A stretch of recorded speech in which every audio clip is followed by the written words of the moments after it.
Hello, everybody, and welcome back to another episode of Castaway Anime. I'm Neon Manta, And I'm Crunchy Bagels. and welcome back to the second part of Owl Weekend, the Owl City Weekend, as we play catch up to the Owl House Season 2 in preparation for Owl House Season 3. For you guys, you'll have seen, well, presumably seen and listened to the previous episode yesterday as it came out. But for us, it's been, I don't know, like 2 weeks, a week and a half, something like, I think it's 2 weeks. Yeah, and by the time this episode goes up, it'll be 1 week, actually. A week and a half. Yeah, a week and a half. Alright, a week and a half since the last episode. But, hey, we're back. And now we have entered good. We've entered the good part of the Owl House. How does it feel? That is preposterous to me. The good part, when the previous part was already so good. So, admittedly, I think you kinda overhyped me in some ways. Kinda, sorta, not really, but I'll explain what I mean, which is that I was sort of expecting a drastic change in this show, when for the first while it is kind of just the same except better, which since the previous part of it was already so good, you know, being better.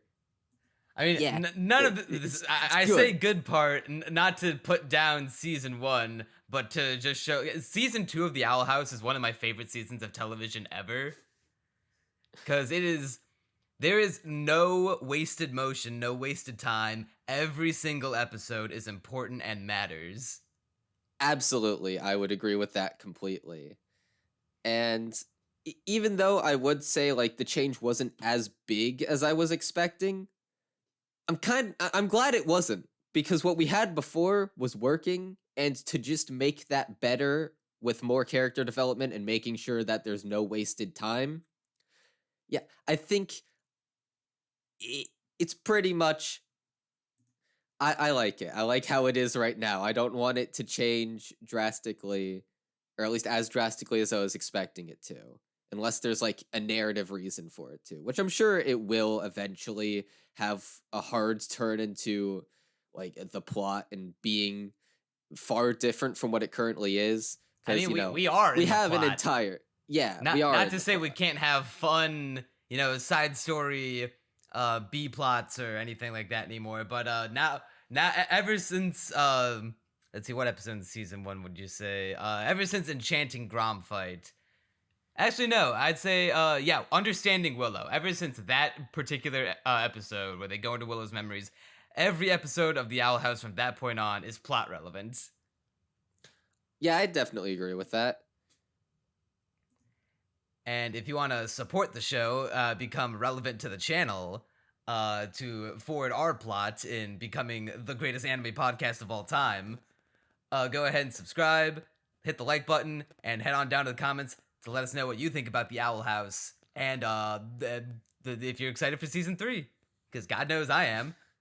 Amity, I am so... Not right now, Luce. Everything's changed since you came here. Being around you, it makes me do stupid things, and I wish it didn't. It's okay, I do stupid things around you too, Amity.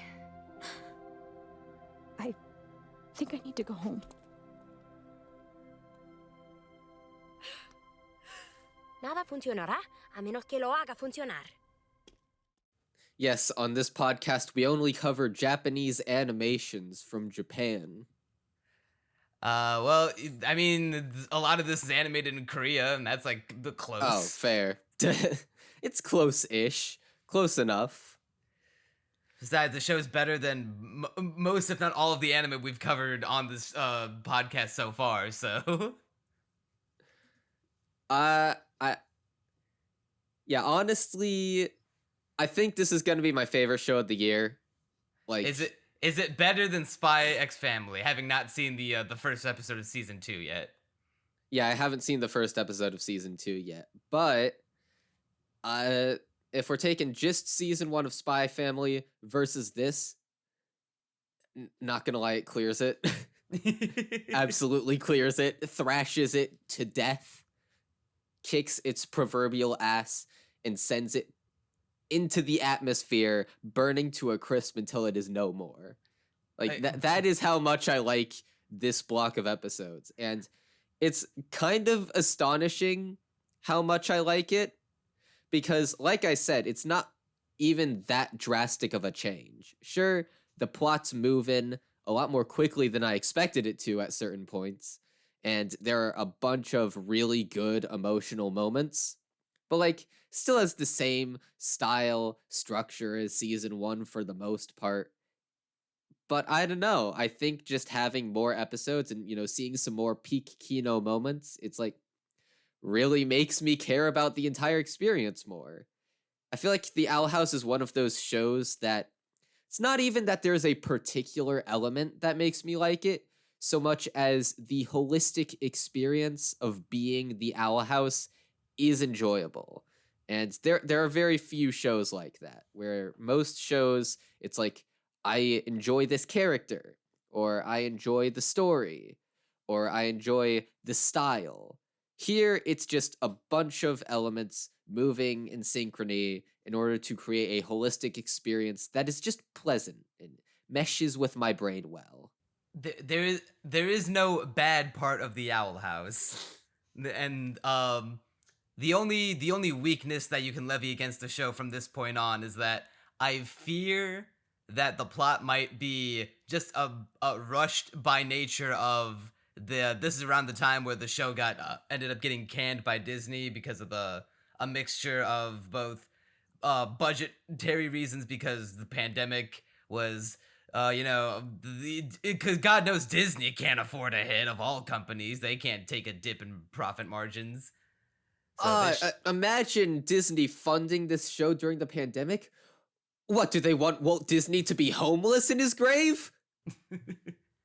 Hey man, closing Disneyland for a few months, that's gonna tank the whole company. God knows they don't have an entire superhero movie franchise that they could literally just carry themselves with for the rest of time, on top of, the Disney movies and Star Wars and more. God knows they aren't a monopoly desperately pretending they aren't one. God knows they don't have the deepest pockets known to man, my god. But yeah, no, the Owl House just can't go on for another season. It'll ruin the honestly, imagine if we have the future where Owl House tanks the entire company. I'd be clapping. The Owl House would be even better for that one. Hey man, like, imagine it would be beneficial for Disney in the long run. Imagine going out with this bang. Yeah, I mean, it almost certainly is attracting many new viewers to Disney Channel, assuming they aren't pirating it. But even the ones who are pirating it are probably likely to buy posters of it. This is not based off of a true experience. When last night, after finishing, I think episode 8, oh, did you buy a poster of the show? 2. Oh, you bought 2 at night, my man. The only bit of Owl House merch that I bought was a shirt from Hot Topic, which I gotta put Hot Topic on blast real quick. The paint job or whatever they did for the design on the shirt fucking sucked, because after a few washes it's starting to fall off, and that's the only shirt of that nature it's happening to. Like, it's not happening to any of the shirts that I got from the CEO conventions that I went to. Did you turn it inside out? Like, while washing it? No, but I never had to do that for my other shirts with designs on them, so fuck Hot Topic. But yeah, I got my posters from the Mystery Shack, which is where I also got my Gravity Falls poster. I need to buy some of the stuff from the Mystery Shack.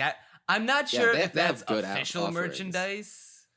I think that's fan-made. I think it started unofficial, but is endorsed by, I think, Alex Hirsch and presumably Dana Terrace. I think it's they both buy merch from that place, but they're recognized by the creators, but they're not affiliated with Disney.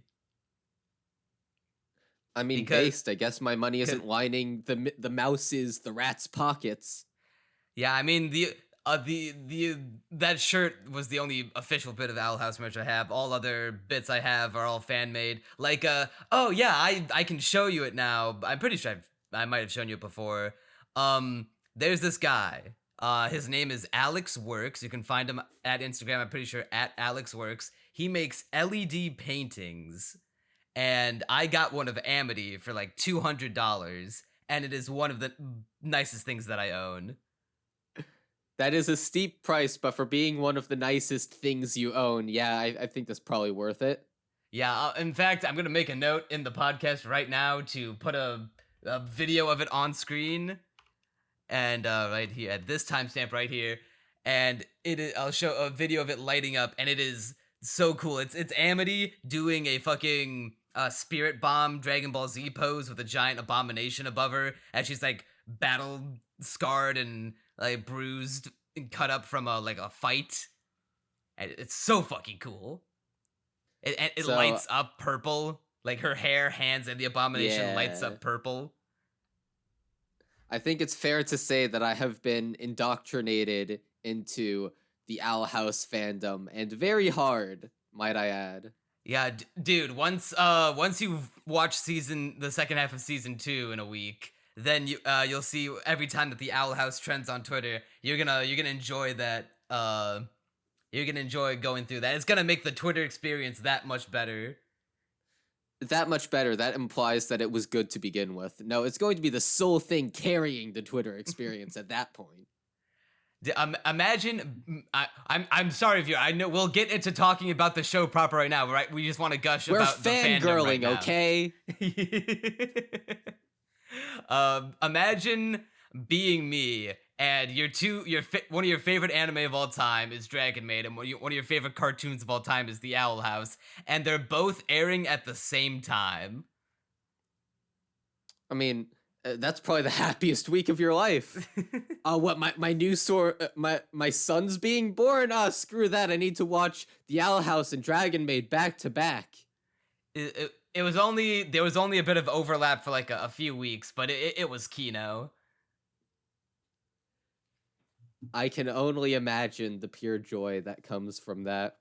Because, just to put it into perspective, right? So, normally during these binges, I try to break it up a little bit sometimes if it's like more than 6 episodes or something like that. Try to do a few episodes one day, a few episodes another day, some the morning of the podcast. So I was intending on doing that for this batch of episodes. Didn't pan out. Couldn't stop watching. You couldn't have paid me $100 to stop watching right then. I would have just been like, no. You said in the group chat that your plan was to watch 7 episodes one day and then the last 3 the next. Yeah, 3. Yeah, so how did that work out when the last episode you would have watched was, let's see, 1, 2, 3, 4, 5, 6, 7. Eda, yeah, you would have stopped just before knocking on Hooty's door. Yeah, that would have been, I mean, I guess if I watched knocking on Hooty's door this morning, probably would have been even more excited because I would have been fresh off the serotonin of that episode, and I would have been just screaming into the mic. You wouldn't even be able to understand what I was saying. I would just be right next to the mic, screaming at the top of my lungs that this is the best show ever, and Neon would be there in the background quietly just telling me to shut the fuck up. Nah, I'd be agreeing with you, because...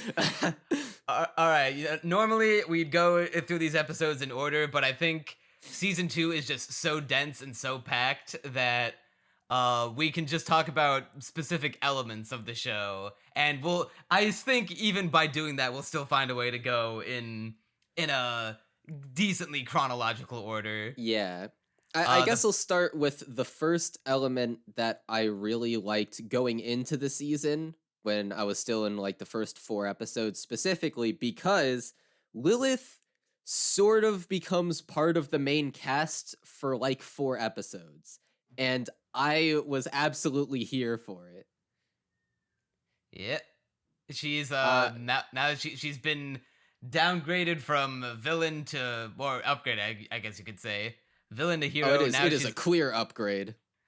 Yeah, she's definitely a more enjoyable character now. Like, not to say that I didn't like her when she was working for the Emperor, but she gets a lot more time to shine in these episodes now that she's not fighting with her sister and gets more time to develop her character.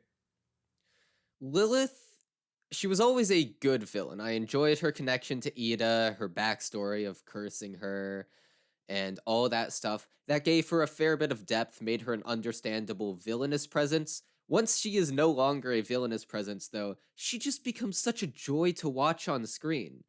In the first few episodes, it's because of how she contrasts with Eda, where she is almost like the straight man to her chaotic neutral, where Ida's just is super blunt, frank, doing whatever she wants. Like, yeah, I'm not going to listen to you. Fuck off. And then Lilith is there doing things the proper way, trying to keep herself composed while also having a bit of backstory, like a bit of depth in how she's dealing with the guilt over cursing Eda. And then the best part is when she befriends Hooty, which... Dude, the friendship between Lilith and Hooty is so fucking wholesome. It's like... Hooty so far has been this basically a joke character, and granted, he's amazing. Kind of been like the I love punching him. bag of the show up until this point. Yeah, like a lot of the jokes are at his expense, or just making fun of how much of a weirdo he is. He's the best punching bag character I've ever seen, because you completely do you still think he's gonna be the secret final boss?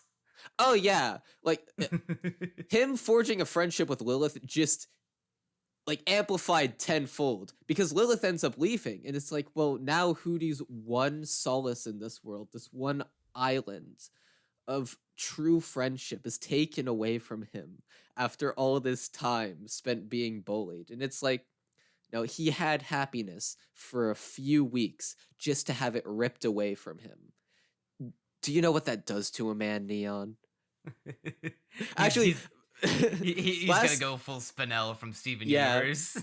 Last episode of the podcast, I was talking about how I was making this joke about Hooty having a deep voice, like, I don't know, like Solid Snake or whatever, just ranting about how life has wronged him. That actually kind of happens in these episodes. I forget the exact one. It's Echoes of the Past, where they're fighting the monster that's guarding the temple or whatever, and Lilith is using him as a bazooka, and he goes like, "Special delivery, pain." And I paused that, and I was like, I was right. I predicted this. And then one of the best like short little clips in the entire show that you could take out of context is where Lilith is holding him like the bazooka. She has like this weird like kind of disgusted look on her face, and Hooty's just like fucking rapid fire machine gun spewing out the potions, going like blah, blah, blah, blah. Actually, one of the clips that I want to take out of context of this show is when this is way later, but Luz is like playing with the rat with a skull on its head, and she's like, you know, she does the little mouse is finally beginning to feel safe around here. Then Hooty just eats it and is like, I will protect you, maiden. I forget the exact rant, but I replayed that clip like 3 times and couldn't stop laughing at it. Hooty I have is chaotic protected neutral. you, fair maiden. It's so good. I think he says Guardian of Gahoot at one point. Yeah, it's like a Guardian of Gahul reference. he just casually like, I am the Guardian of Gahoot, and I have protected thee, fair maiden. So good. It's so good, and while we're on the topic of Hooty, as much as I really want to get into knocking on Hooty's door, well, that's gonna coincide with like the big thing of this podcast, but that we'll save that for near the end, because that's gonna be a majority of the conversation. I think we could talk for I imagine you can 2 hours. You can, and people about. have made video essays about how good the Hooty's episode is, but that we'll save that for now. How do you feel about the status of Willow and Gus at this point? Honestly, not much has really changed. I guess Gus does get his the one episode about him being an illusionist and how he has sort of a complex about it, of him thinking, oh, well, I've practiced so hard to be an illusionist, but it's not really, they're just fake. I'm just gaslighting people, essentially. And it's like, oh, it's not real. It's not bombastic and edgy and cool like the rest of the magic. And I thought that was pretty interesting. But otherwise, they're just kind of the same. They're serviceable. I enjoy their presence. I do not have any issues with them, but they're not big draws to the show, I would say. Yeah, both Gus is starting to get a bit of the spotlight put on him now, especially they make the joke about it in the escaping expulsion episode where Gus's voice actor went through puberty between the season 1 and season 2 recordings, so he just went through puberty and now his voice is a lot deeper. I love how they write it off with literally a single line of dialogue. Gus is Luz is like, whoa, what happened? He's just like, which puberty? And like, hey, good as excuse as any. The best one they're gonna get, frankly. And I'm trying to remember, because Willow gets a bunch of development in the next half of the second half of the season, but right now she's kind of the same place she was at from last season, where she's just one of the friend characters. Yeah, like their friendship is endearing. Basically any show where two people are super close friends and super honest and open with each other and tell each other their emotional hangups, and they're like, that's okay. I have emotional hangups too. And just being honest, good friends with each other, that's always going to be a good thing in my opinion. Because we are going to get exactly that rare. We are going to get exactly that with Willow and Gus even more next half of the season. But for right now, yeah. It's more of Gus gets one episode in the spotlight, and Willow stays where she is right now. And even then, Gus had the unfortunate timing to have his B plot. And no, in fact, the weird thing is the show treats his B plot like the A plot, but it can't help being the B plot in the face of what happens in his episode, which we will get to. I'm trying to remember exactly, because the way I remember this show is sort of like each individual. The library. The Looking Glass ruins. The library. Oh, episode. yeah. Okay. Yeah. Fair enough. Yeah, it's fair to call that the B plot when that's the A plot. Okay. Yeah. Sometimes I forget which A plot is connected with which B plot. I do that sometimes. They're just sort of too. like, yeah. But if that's the A plot, yeah, fair enough calling Gus's story the B plot there. I can't remember if that's not the last time something like that happens. I don't think it does. I might be mistaken. Oh well. We'll get to it when we get to it. A lot of this podcast is we'll get to it when we get to it, because we're going to be talking about it for the longest time. There's so much. So here's I'm sorry, go ahead. No, you go ahead. I was just gonna say, here's a point that's gonna be that'll take us through for a good while. How do you feel about the Golden Guard? I actually really like him. When he's introduced, he's sort of almost Belos's right-hand man in a sense, where he's very close with Belos. I think at one point he even calls Belos like his uncle or something. Am I getting that right? That's because he is. Okay, yeah. And he has this swagger to him whenever he's taking on Luz or anyone else, where he's just super cocky and arrogant and thinks he's hot shit, basically. He's like, dude, every time you think he's gone and defeated, he just immediately pops back with some kind of like snarky, swagger-filled comment, like, you thought you got me, didn't you? Huh? Dude, the 2 times he shows up before he gets like revealed in the Palisman episode, his introductory episode, Separate Tides, was the first episode of the season.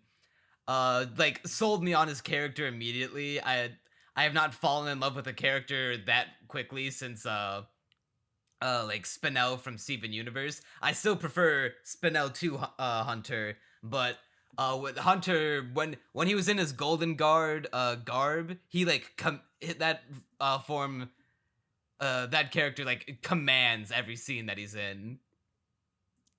Yeah, just the combination of that outfit and his swagger is just like, I love him.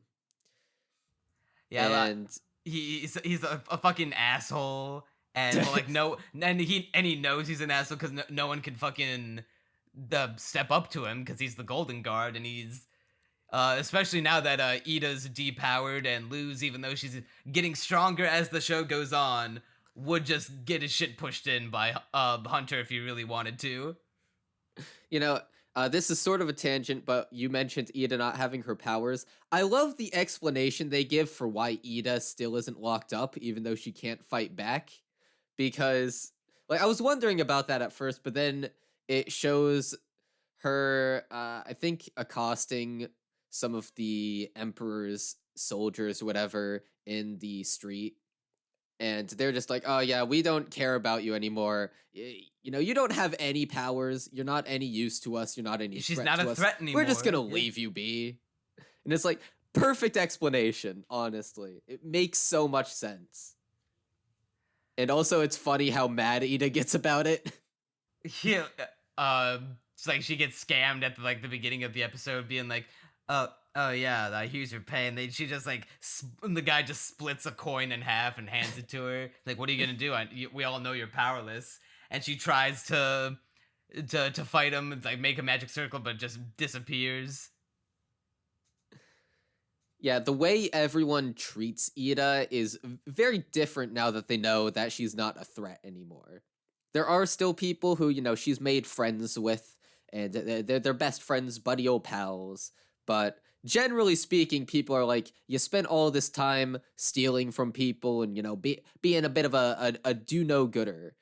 And now you're powerless, you can't do that anymore, we're not going to treat you well. And it is interesting, and I do like how the world is responding to the event of Eda no longer having her powers. Going back to Hunter, how did you like the episode where he gets revealed? I think that is an amazing episode all around, and sort of... So the first two episodes are building it up as like this super cocky, arrogant person who thinks he's just all that, and then he eventually, in this episode, basically, hold on, I'm getting to all the notes I have on it. I think this is one of the ones I have notes on. Or maybe it isn't? Implying that you'd have no notes on it on any single episode. Well, I told you this before the show, but my computer wouldn't turn on for a while, so I didn't want to constantly... I didn't want to write notes on my phone, so a lot of this is just single sentence reminding me what happened in the episodes. That episode is where Luz is trying to get a talisman. We find out the most damaging piece of backstory possible is that she's from Connecticut. No wonder she doesn't want to go back home. That's almost as bad as Brazil. Almost. And this is the point in the story where Luz is having a bit of an identity crisis, because she's thinking, you know, she can't... We already seen that one little bit in the end of the season 1 finale where she tried to do glyph magic in the human realm, but it doesn't work.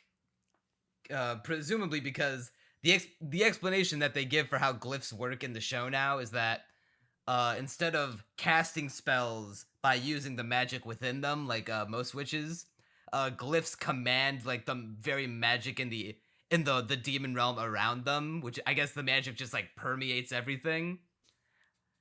So that's why she can just draw a glyph on like a piece of paper or in the sand or anything, and then it'll just use the magic in the area to do whatever the glyph is designed to do. And I love how, because they figured out that there are no more individual like elemental glyphs to find, now they're experimenting with combining glyphs to make new spells, like how Luz is able to use a bunch of light glyphs in a certain way to make an invisibility spell that lasts as long as she holds her breath.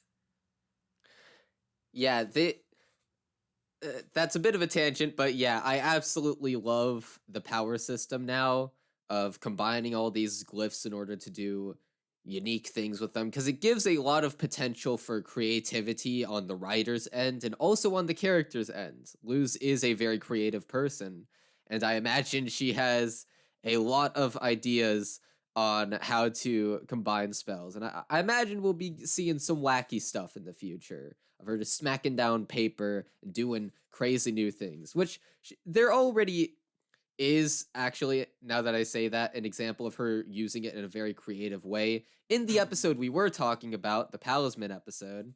Yeah, But- swinging back to that episode, Luz knows that she can't really be a witch in the human realm, but she knows she's got to go back at some point, and she can't just live the rest of her days in the Boiling Isles. So now she's like, well, here in the Boiling Isles I'm a somebody, but at home I'm a nobody, but I can't just leave my mom. And it also doesn't help that she doesn't know exactly what kind of witch she wants to be. When this is exemplified when she is unable to find a palisman, because no palisman wants to bond with her because they don't. Her goal is too vague. She doesn't have like a set end goal in mind like most other witches her age. Yeah, they have nothing to really connect to. She seems so unsure of herself, and it's like, well, why stick around with this person? And so she ends up being the only person to not get a palisman. But you know what? That's fine, because Luz can just do some good old breaking and entering and go into the house with all the palismen at night while the school is closed and sit down and be like, okay, I ain't leaving here until I know which one of you palismen I'm gonna go with. And she ends up Hunter ends up basically taking the entire Palisman house on an airship, because Belos wants to get rid of all the Palismen because they're made of wild magic. Apparently. Well, he needs the palisman because he eats them. To and also sustain that. His Also we find that. out that he has a cursed body, or some kind of curse that he's suffering through that turns him into like a goop monster. And so it needs to basically crack open the Palisman and Crack open a cold one with the boys. Yeah. Cracking open a cold one and I guess eat their essence or something like that. It's the only thing that staves off the curse. So yeah, he has his own sort of Eda-esque curse.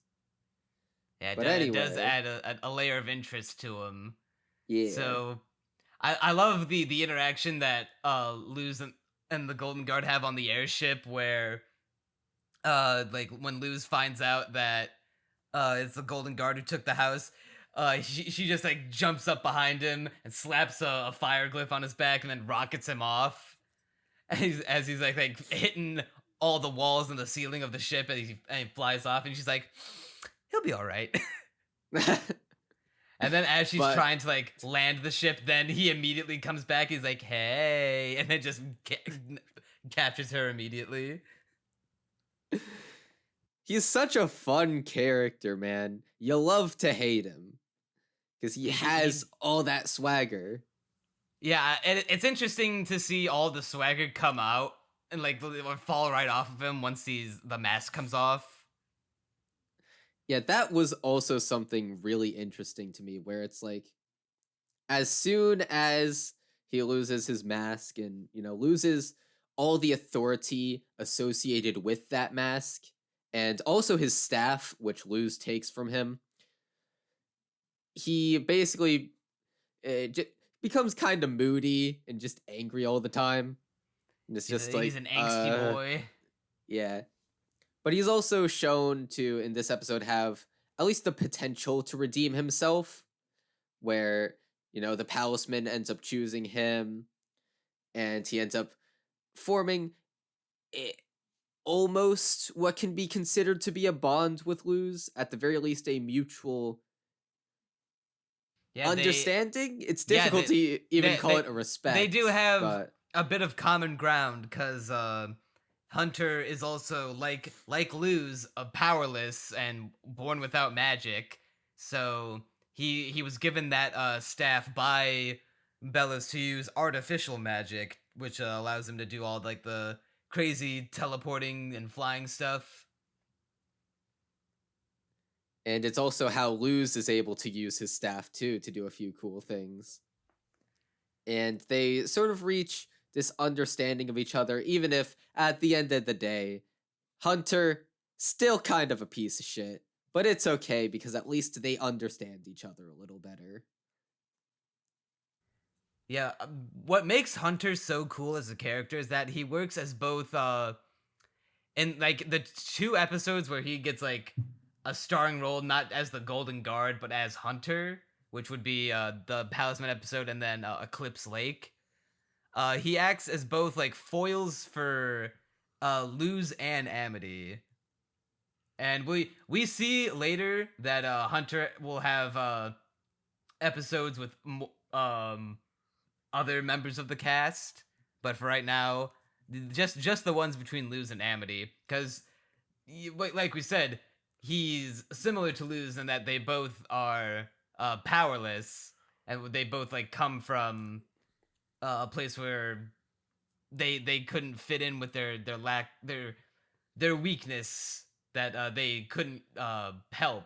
But then, as we see with Amity, Hunter could be like sort of a dark version of Amity, like the bad timeline Amity, if she never met Luz and was never reformed by her.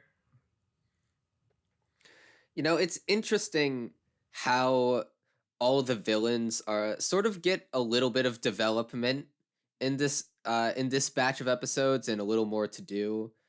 I forget her name. I want to say Bellatrix, but I think that's a Harry Potter character. Are you talking about Kikimora? Kikimora. Where did I get Bellatrix from? Well, I mean, anyway. Harry Potter, Owl House get kind of similar. But one's good and the other's not. Harry Potter was good for... I think Harry Potter is good. Debatable. Highly questionable. The person who made it is not good, but, Well, yeah, even removing it from that. But that's a sidetrack. I'll get back on topic with...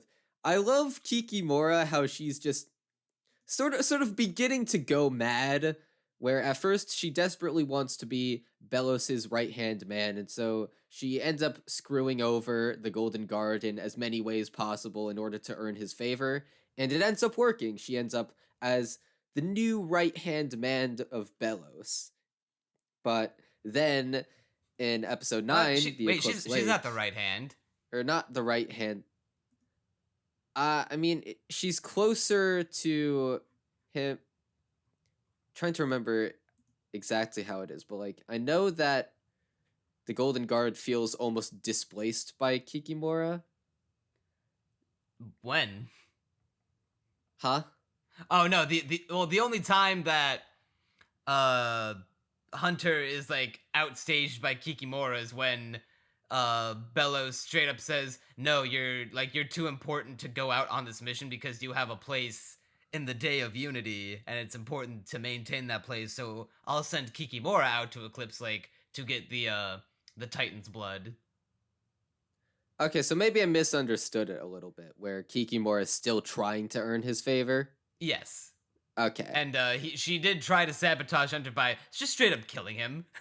Yeah, that's one of the ways she tries to kill him. And then during episode 9, when she's at Eclipse Lake, she's constantly paranoid about the Golden Guard appearing, and just like, I know it's you! I know you're here trying to sabotage me!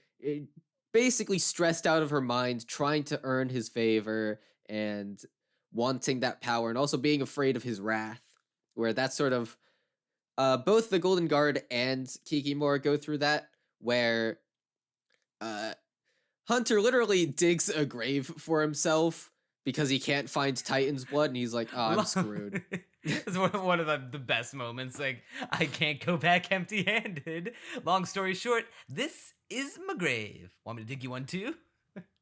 I love the exact way that interaction goes, where I think so Amity walks into the end of the cave, and she's like, "Yo, Titan's blood, hand it over." And Hunter's like, "There's no point. There's none here."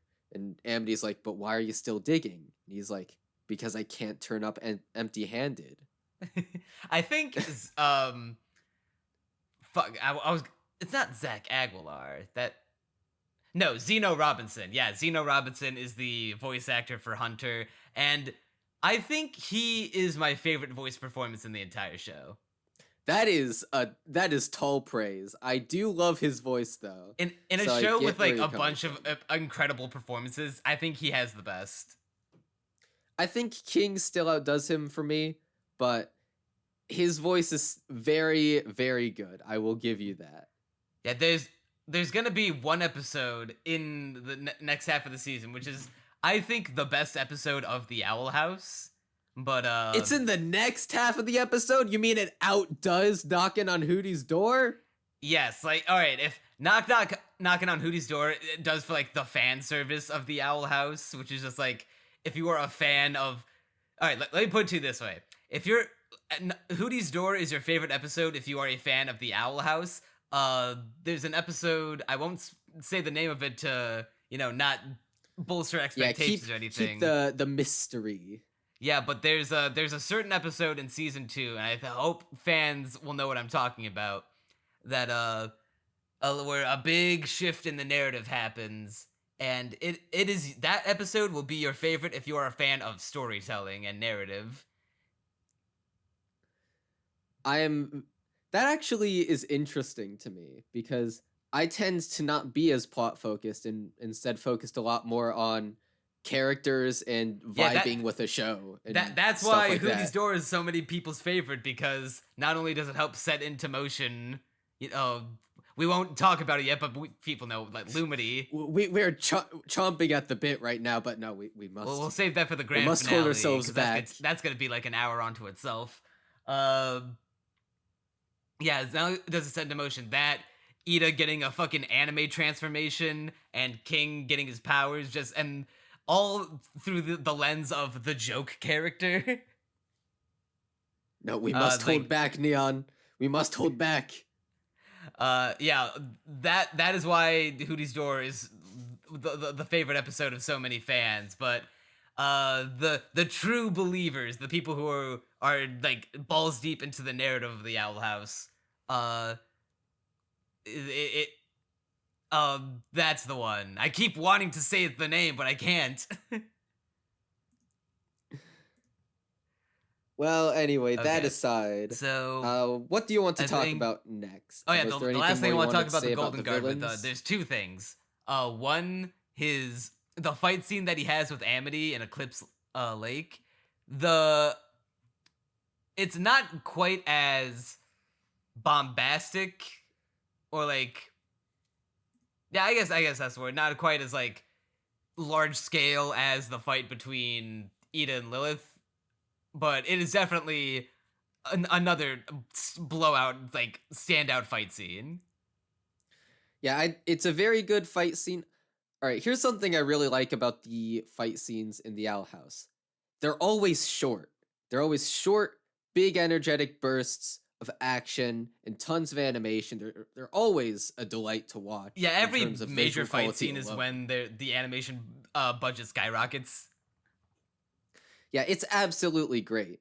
And I always love how they just make it as short as possible while still maintaining the absolute energy and emotions that the fight is supposed to portray. And to me, that's like the perfect way to do action scenes. Like this is what I complain about so much on the podcast, but this is it done right. This is my ideal, essentially. And so far, not a single fight scene has disappointed me in the Owl House. And this is no exception to where I definitely put the one at the end of season 1 of the Owl House between Lilith and Eda. Definitely put that above in terms of sheer energy, emotions. It's so much more bombastic. I would say this is an easy second best fight scene in the show. I'd have to rewatch the one near the beginning between Lilith and Eda in, I think, episode 4. Am I getting that right? That one's good, but I gotta give the edge between those two with Amity and Hunter, because like the music is better. I just feel like the choreography is a lot better. I love how one of my favorite bits of Amity's character that I think goes unpraised throughout the fandom is that even though she's like beginning to, though she's been reformed for a while, but she's fighting back against the way her parents raised her and like all the expectations they put her under. I still like that even though she's, rebelling against all that now, she still fights with like the same ease and grace that and like mental fortitude that she had before she met Luz. Cause like I guess some habits die hard. Now that you say that, that is a very interesting thing to point out, and yeah, I do like that now that you mention it.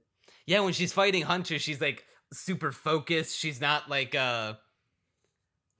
she's not even like, maybe not to say Luz would probably be like having fun in the moment, but you could imagine someone like Luz or maybe even Eda, reveling in the thrill of the fight a little bit. But Eda Amity's would definitely do that. Yeah, but Amity is all business. Just super serious, super posed, super poised. Yeah, there's this one part where she is deflecting all of the shots fired from Hunter with her abomination goop, which she straight up does the Katara thing where she keeps the abomination goop in a vial on her hip, and then she just moves it around, straight up water bending it like Katara to further drive home the Mae Whitman parallel. Yep, that does happen. And there's this one shot just before Hunter tries to sneak up on her from behind and get her. There's one shot where she deflects the a laser and watches it as it goes away, and just has that cold, calculated look on her face. And it's even though she's changed her the way she interacts with people when she's the way that her. Sorry, that's my phone going up. When she's fighting with, when she's fighting or in a serious situation, she can't help but keep all of what her parents taught her close to the heart. No, probably not by choice, but by instinct. Yeah.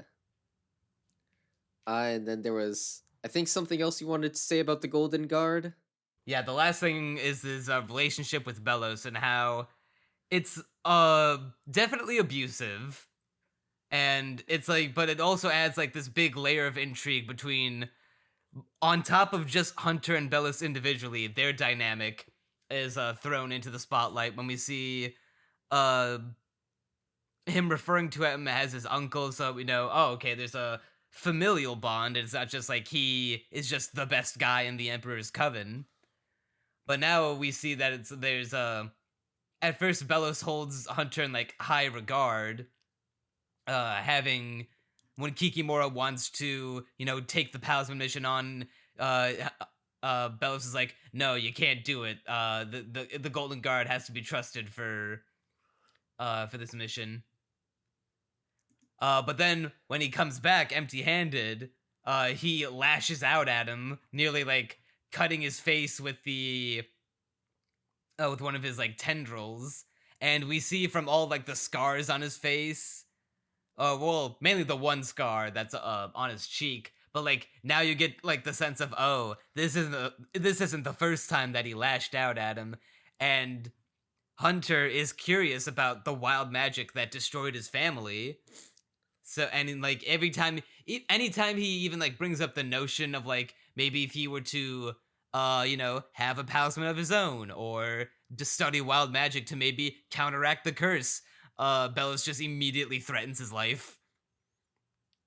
Belos is certainly not the nicest dude. He's definitely very violent, menacing, and like I was talking about, he terrifies the people he works with, or rather, the people who work under him, where they're constantly having to produce results, and if they don't produce results, I mean, who knows what'll happen? Probably physical injury, death, something of that nature. Yeah, I wonder. It will certainly be a tad more than a stern talking to, that's for sure. He is not one. Belos Any Maiden ain't Abyss the fans in nicest the dude. house? I think there's 2 of them in voice call right now. So that's all I'll say about about the relationship between Belos and Hunter. It's certainly interesting. Yeah, and then their dynamic is brought to the forefront once again in Eclipse Lake, where instead of being like angry with him, he's like almost being familial towards him. Like when a Hunter comes in while he's trying to rebuild the portal, and we see him unmasked for the first time.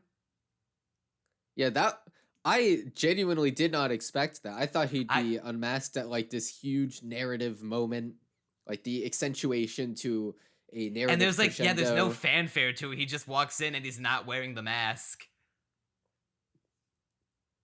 I wonder how often he shows his face to other people, or if that's just like a Hunter exclusive thing. This isn't a spoiler, so I'll just say it now. He does not show his true face to the Boiling Isles at large. Does not know what Belos looks like. I mean, I sort of intuited that much. I'm just wondering if like someone like Kikimoro would know it. I think she does. Okay. I'm not entirely sure. There is this also is not a spoiler. This is a moment where she sees Belos without his mask, but it's not treated like with any fanfare. She talks to him the same way that she always talked to him, so okay, I guess it's implied that she's seen it. Yeah. All right. Going off of that, then yeah, she's definitely seen it before. And it's interesting to see Belos, like he's like very old, pretty unkempt. He's got that scar on his face, probably from the curse. Yeah, there's definitely an implication that he's not doing very well physically speaking, where his curse is there's one scene where like it's starting to come out of him, and it's like he sounds like he's suffering big time. Like, no, just give me a minute. And no, like he's talking to a bunch of his subjects, and then he has to be like, once the curse starts acting up, he has to be like dragged out, not literally dragged, but like just taken away out of the public view in order to deal with it. It's definitely the implication that, hey, this guy physically unwell, be it age or the curse, probably a combination of both. He's a bit of a frail old man. Yeah, and then we also now that you brought that up, that reminds me that we are introduced to the 9 coven heads. Oh yeah, we do get that one really well animated shot, oddly enough, of all of them introducing. Yeah, we don't get to see many of them by name, but we get to see all of them. And the way I thought that the show was going to play out is that these were going to be like our boss characters. Like in order to get to Belos, we got to go through these guys first, and because they're going to be like instrumental to the Day of Unity plan. Well, I presume if that's how you thought it went, that it does not go like that. Which, to be fair, we wouldn't have many episodes for it. Yeah, I feel like that might have been the original plan, but plans fortunately had to change. I do wonder about that, because going through 9 entire dudes over the course of the show, like, that seems like it could be interesting. It also has the potential to feel kind of boring and drawn out. Although, judging the quality, judging from how the show is so far, they probably could have made it work. Well, going through 9 of them one at a time, I don't think even was the original plan, because we see with Raine, and we use this to transition between talking about Raine and ergo talking about Eda, because Raine does not really have a character outside of Eda, but He's shown to be shy and have stage fright, and that's about it. Not much they, more. by the way. Oh, they. Yeah, Raine is non-binary. I did not pick up on that, actually. I did not at first either, because they don't ever make any big deal out of it in the show. They only ever use they them pronouns for Raine. And we see in an episode in the second half of season 2, where we see Raine when they were a girl, and now Raine is presented as having more of a masculine appearance. I don't blame you for I did refer to Raine with he him for the longest time, until I found out that they were non-binary. All right, that's interesting. Yeah, it's just one of those things where, you know, they don't need to make a big deal out of it. It's a non-binary character just exists. Kind of like how Willow has 2 dads. Yeah. And it's also implied kind of that even though she's not really going, I don't think Basha is going to be a character anymore. I think she may have been planned to have a bigger role, but I think she's unfortunately going to have to end up on the cutting room floor. It's implied that she has 2 moms. But which one is Basha again? The pink-haired 3-eyed demon. Okay, yeah. Was it implied in this batch of episodes, or is that coming up? That's coming up. There's 2 characters that look like, we'll see in a flashback, that look like Basha, that people think are Basha's mom. Moms. Mums, plural. Yeah, so Raine is the bard head, and I was not immediately sold on Raine the same way I was the Golden Guard, but the dynamic between Eda and Raine was very cute. Yeah, they got Eda to blush, which astonishing sight. And very welcome. She's blushed before in season 1, hasn't she? She probably has, but still. Yeah, I like that she does here. She goes into full-on tomato mode around Raine. Yeah. And yeah, they're definitely not an interesting character on their own, but what they mean to Eda, so to Eda, they're basically like one of her past lovers, where she used to have a romantic attraction to them. And they also play this guitar that basically activates some sort of spell. I'm not entirely sure what it does. It does make some things float, but I'm unclear on the exact purpose of the spell. But you know, they played the guitar a lot in Eda's flashback in an upcoming episode, and Eda has one of the guitars that they gave her, and so they have this history together, and Eda still has feelings for them. She never really got over their relationship entirely. She wanted to be with them, but she couldn't because of the curse. Yeah. And she didn't want to drag them into it.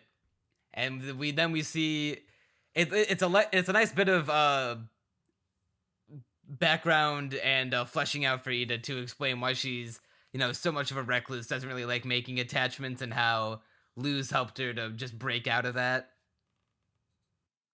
Yeah, that's a really interesting part of Eda's character, which it gets explored even more in the episode. But here, you know, I'm not really sure if they go into her lack of being able to make attachments in this episode specifically, like with the context of the episode, you know that, oh, there's this past affair, but didn't really pan out because she just mostly keeps to herself. Oh, and I guess it was explored a little bit in King's episode where they visit his old, the island Eda found him on, where Eda, Eda taking in King was like the first company she had in, presumably, since she had gotten the curse and moved out.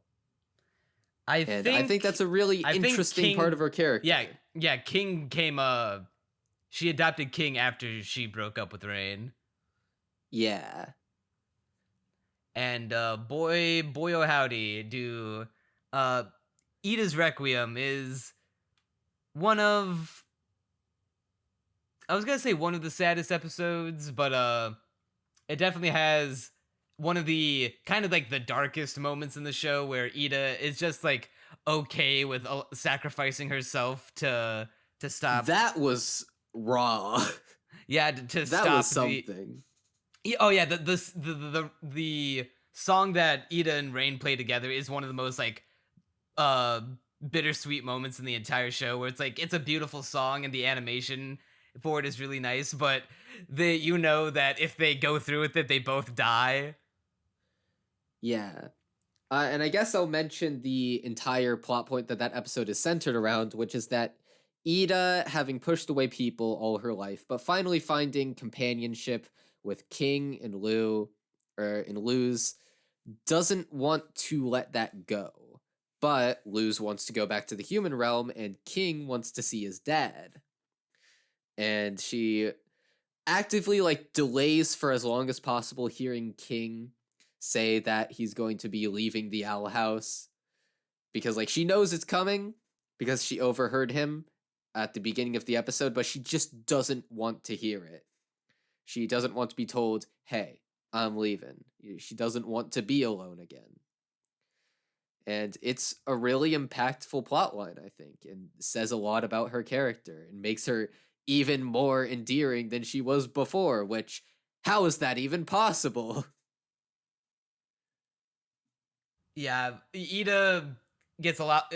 It's funny that even though you would think now that Eda is has been weakened and she can no longer sort of take on that mentor role to Luz anymore, now that she doesn't have the magic to teach her, she's gotten just as much, if not more, development, which does make sense. She is, one of the main characters, but I did kind of expect, transitioning from season 1 to 2, that maybe she would take a slightly less important role. Maybe she would never drop from main to side character status, but I thought she wouldn't play as important of a role as Luz, or I deadass thought Amity was gonna take her place as one of the main characters in the narrative, but no, Amity just becomes even more of a main character, and Eda gets more development. Everyone wins. There is no demoting.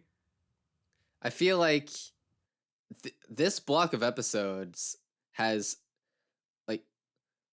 almost, I'd say almost as much depth as the entirety of season 1 gave her, where I think in season 1 the main thing was just her core personality being enjoyable, plus her backstory she was a Grunkle Stan type. Yeah. Except even cooler at this point, now that we've gotten so much time with her and so many episodes dedicated to her backstory and giving her depth and making her even more intriguing. And it's every time I'm yeah, I really like this character. It's they somehow make them even better.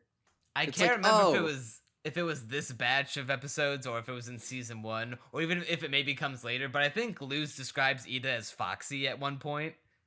That was season 1, and yeah, she does, and it's amazing. Super accurate. Speaking of the relationship between Eda and Luz, I love how in the first episode we see that Luz feels guilty for causing all this trouble for Eda, because now that she doesn't have magic, she can't they can't earn enough money to feed themselves, and so making sure that they don't starve, Luz is taking on all these bounties, and trying to it's a quick tangent. I love how the opening of season 2 mirrors the opening of season 1, and how she's doing the I am the good witch lose champion of bounty hunter, and does the now eat this sucker thing. Yeah, I definitely appreciated that. I really hope season 3 somehow finds a way to incorporate that. I really hope it opens with that. There's one of the, I think my favorite moment in the first episode of season 1 is when Luz is trying to like tell Eda, no, it's all like you losing your powers, us being poor, it's all my fault, so let me, do this to make it right.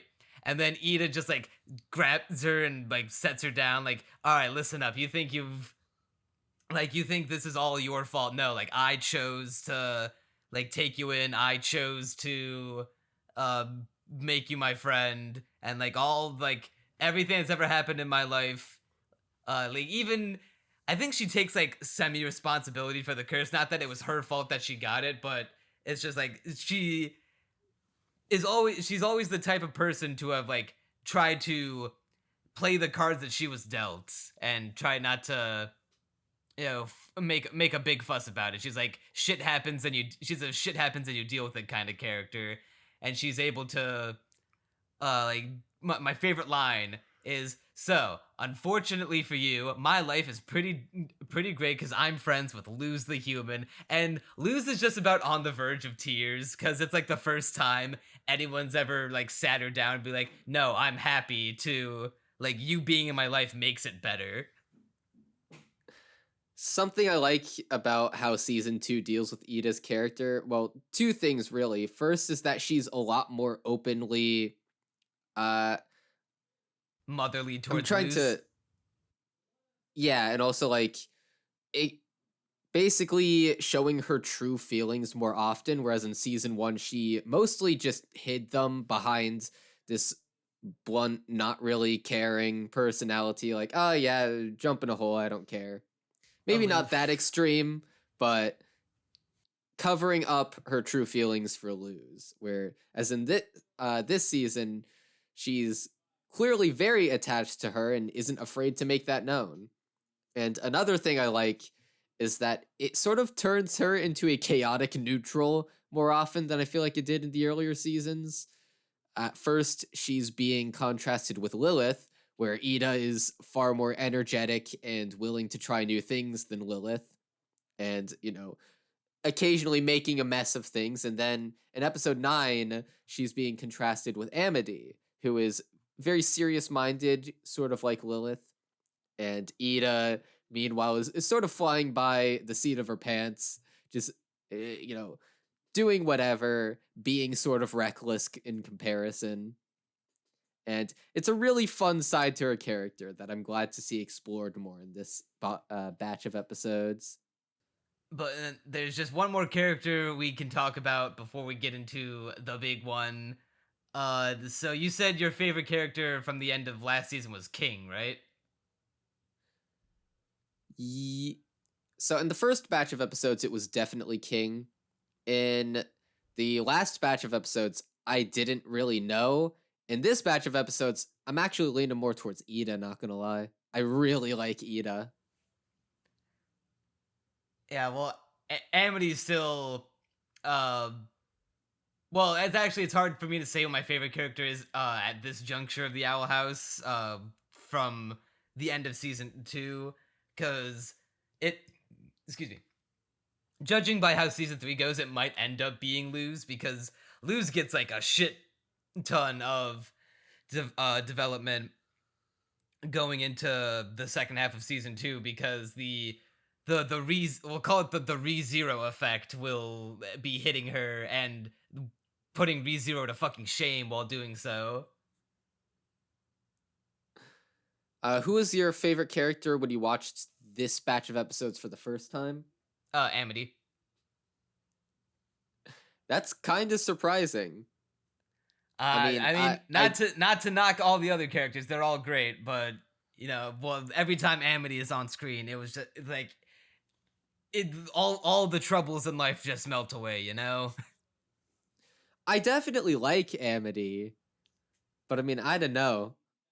I mean, she's easily top 4 along with the main 3 characters, but I don't know. Eda clears her to me. I really like Eda. Yeah, King has probably one of, if not the saddest moment in the entire show thus far. When his first episode as like the star, Echoes of the Past, where we get to dive into more of King's backstory and how he might actually really be the king of demons. Oh no. So this episode basically serves to explore how King became the Chuny LARPer that he became. Also, it's funny that I say that because Luz's mom literally says LARP in this batch of episodes, but I digress. So King is basically like, hey, look, guys, I'm the king of demons. I can prove it. I'm going to take you to the islands that I was born in, and I have all these vague memories of being a king there. And so he takes Luz and Lilith and Hooty around, and he's like, yo, come on, I'm going to show you my old place. Oh And yeah, then- speaking of taking Hooty with them, probably one of the best scenes in the entire show is Hooty ripping himself out of the door off screen while Luz, Lilith, and King watch in like both disgust and horror. And then there's just this shot of the empty circle in the door. It With a just bunch has, of like sinews veins. and yeah. but guts, and then Hooty's just in like this little birdhouse backpack thing, and then like Luz is like trying to keep herself from vomiting. It's so good. Of all Hooty the things that she's is seen in the such a good. of all the things she's seen in the demon realm thus far, this is what's gonna make her like lose her lunch. See, this is why Hooty's going to be the villain. He is raw, he is metal, he can handle the pain of tearing himself out of the doorframe. Literally leaving behind some of his sinews. He doesn't care. He doesn't even care about that small amount of pain because that's nothing compared to the emotional pain he feels on a daily basis. I was gonna say Hooty. I wouldn't be surprised if Hooty works with like Hydra rules, where if you cut off his head, 2 more Hooties will grow in its place. I want to see a Hooty with an infinite amount of heads. That would be hell on earth. That's how he's gonna destroy the world. It's an infinite amount of heads, but they all like form one giant Hooty head. Oh my, that's even better. An infinitely long Hooty. The infinite Hoot. Yeah, the infinite Hoot. But they fly over to King's old island where Eda met him for the first time, and then Eda realizes they're gone, and I think takes King a fucking leaves a note. bathtub boat. Yeah. He does leave a note, and then Eda just fucking it's a bathtub with a motorboat propeller and a sail that she just rides over. Yeah, and Eda's like, I oh thought my it was God. amusing. And so they land on the island, and there's this abandoned sort of stone castle, and they're just, having a good time looking around. Lilith, at first, is doubting King's backstory, where she's like, you're not a king. You're faking it. And Luz also doubts it, but is playing along, like, yeah, you're king. You're a king. Yeah, you're royalty. You had subjects. Yeah, right, guys? Come on, play along, Lilith. Come on, do it. And Lilith just refuses to play along, and she's like, you're just a faker. But they look around at the paintings on the sort of ruined castle walls, and it does display someone who looks kind of like King-ish, although much bigger and stronger. And King is like, that's what I used to be like. And Lilith and Hooty almost sort of begin to believe him. But eventually they get chased out of the ruined castle by this creepy stone monster with like, it's a bunch of stones connected by like these almost sinews and tendon, like, yeah. muscle. Just pure muscle, no skin. There's this one By the way- part where he forms like a claw hand out of the stone and sinew. That's fucking raw. Can I just talk about how like the creature design in the Owl House has always been great? This one had some really memorable designs. Like I think it's episode 9, I'm pretty sure. Eclipse At least Lake. I'm mostly sure. Where there's like this monster that the best way I can describe it is actually it might not have been that. Hold on. Looking through my notes. Was it the hand dragon? It's not that one, but that is also another very memorable design. And I just looked it up in my notes. It was episode 5, where there's this monster that I can best describe as a nudibranch, but mega evolved. Do you know what a nudibranch is? It's an animal, or I guess a mollusk. Nudibranch. Oh, okay. Yeah. Oh yeah, it's I the see. monster that they I'm looking at fight it right now. at the illusionist graveyard, which looks sick trying to as remember hell. Trying to Although I remember what guess that at the one end of the looks day, like. it was just an illusion. Oh, okay. I remember now. All right. Yeah, that was pretty cool. Yeah, the creature design in this show has always been great, but this one and also like the one at the ruined palace they're just so good. That thing is creepy. Like the way it twists its head. It's terrifying, actually horrifying. But they escape the palace and King's like, "Yo, what's happening? He's my subject. He's supposed to bow down to me." And Eda comes in. Oh yeah, she's the one that helps them escape from the palace, and she's like, "All right, listen, King, I gaslighted and girl I'm a level bossed with you, you. dog. I'm a level, I'm a level with you, dog. I did 2 of the 3 Gs. I didn't gatekeep you, but I gaslighted you and I girl bossed you, and I'm very sorry, King." She did do that to him, didn't she? Yeah. So King, as a small little pup, Eda found her in this palace and saved, or at least what she thinks is save him from this monster. And she takes him home against her better judgment because she thinks he's cute. And they sort of play this game where he's surrounded by, I think, all these either... I think he's surrounded by stuffed animals, right? Or was he like stacking stones? He was stacking One of the stones. two. And calling Okay, them stacking subjects. stone. Yeah. And Eda was like, yeah, those are your subjects. And she basically keeps playing along with it until the lie sort of compounds in on itself and he starts to believe it, even forming like some of what are presumably false memories, because people can do that. And he basically believes, hey, I used to be a king, and then I shrunk down from my big ol' size, and I'm no longer a king now. And now this episode is when the lie is revealed, and Eda's like, dude, you're actually just some random dog. You don't have... She doesn't phrase it like this, but this is how King takes it, which is that he has no real importance to him. He isn't anything. He has no status. Important. Yeah, no status. Which sort of Fucking plays into the destroys his Chibi. worldview. Yeah, And which is like super depressing to see.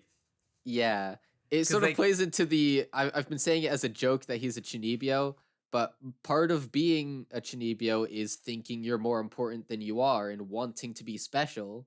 And that is one of the same reasons why King believes he is a king, which is that he wants to be special.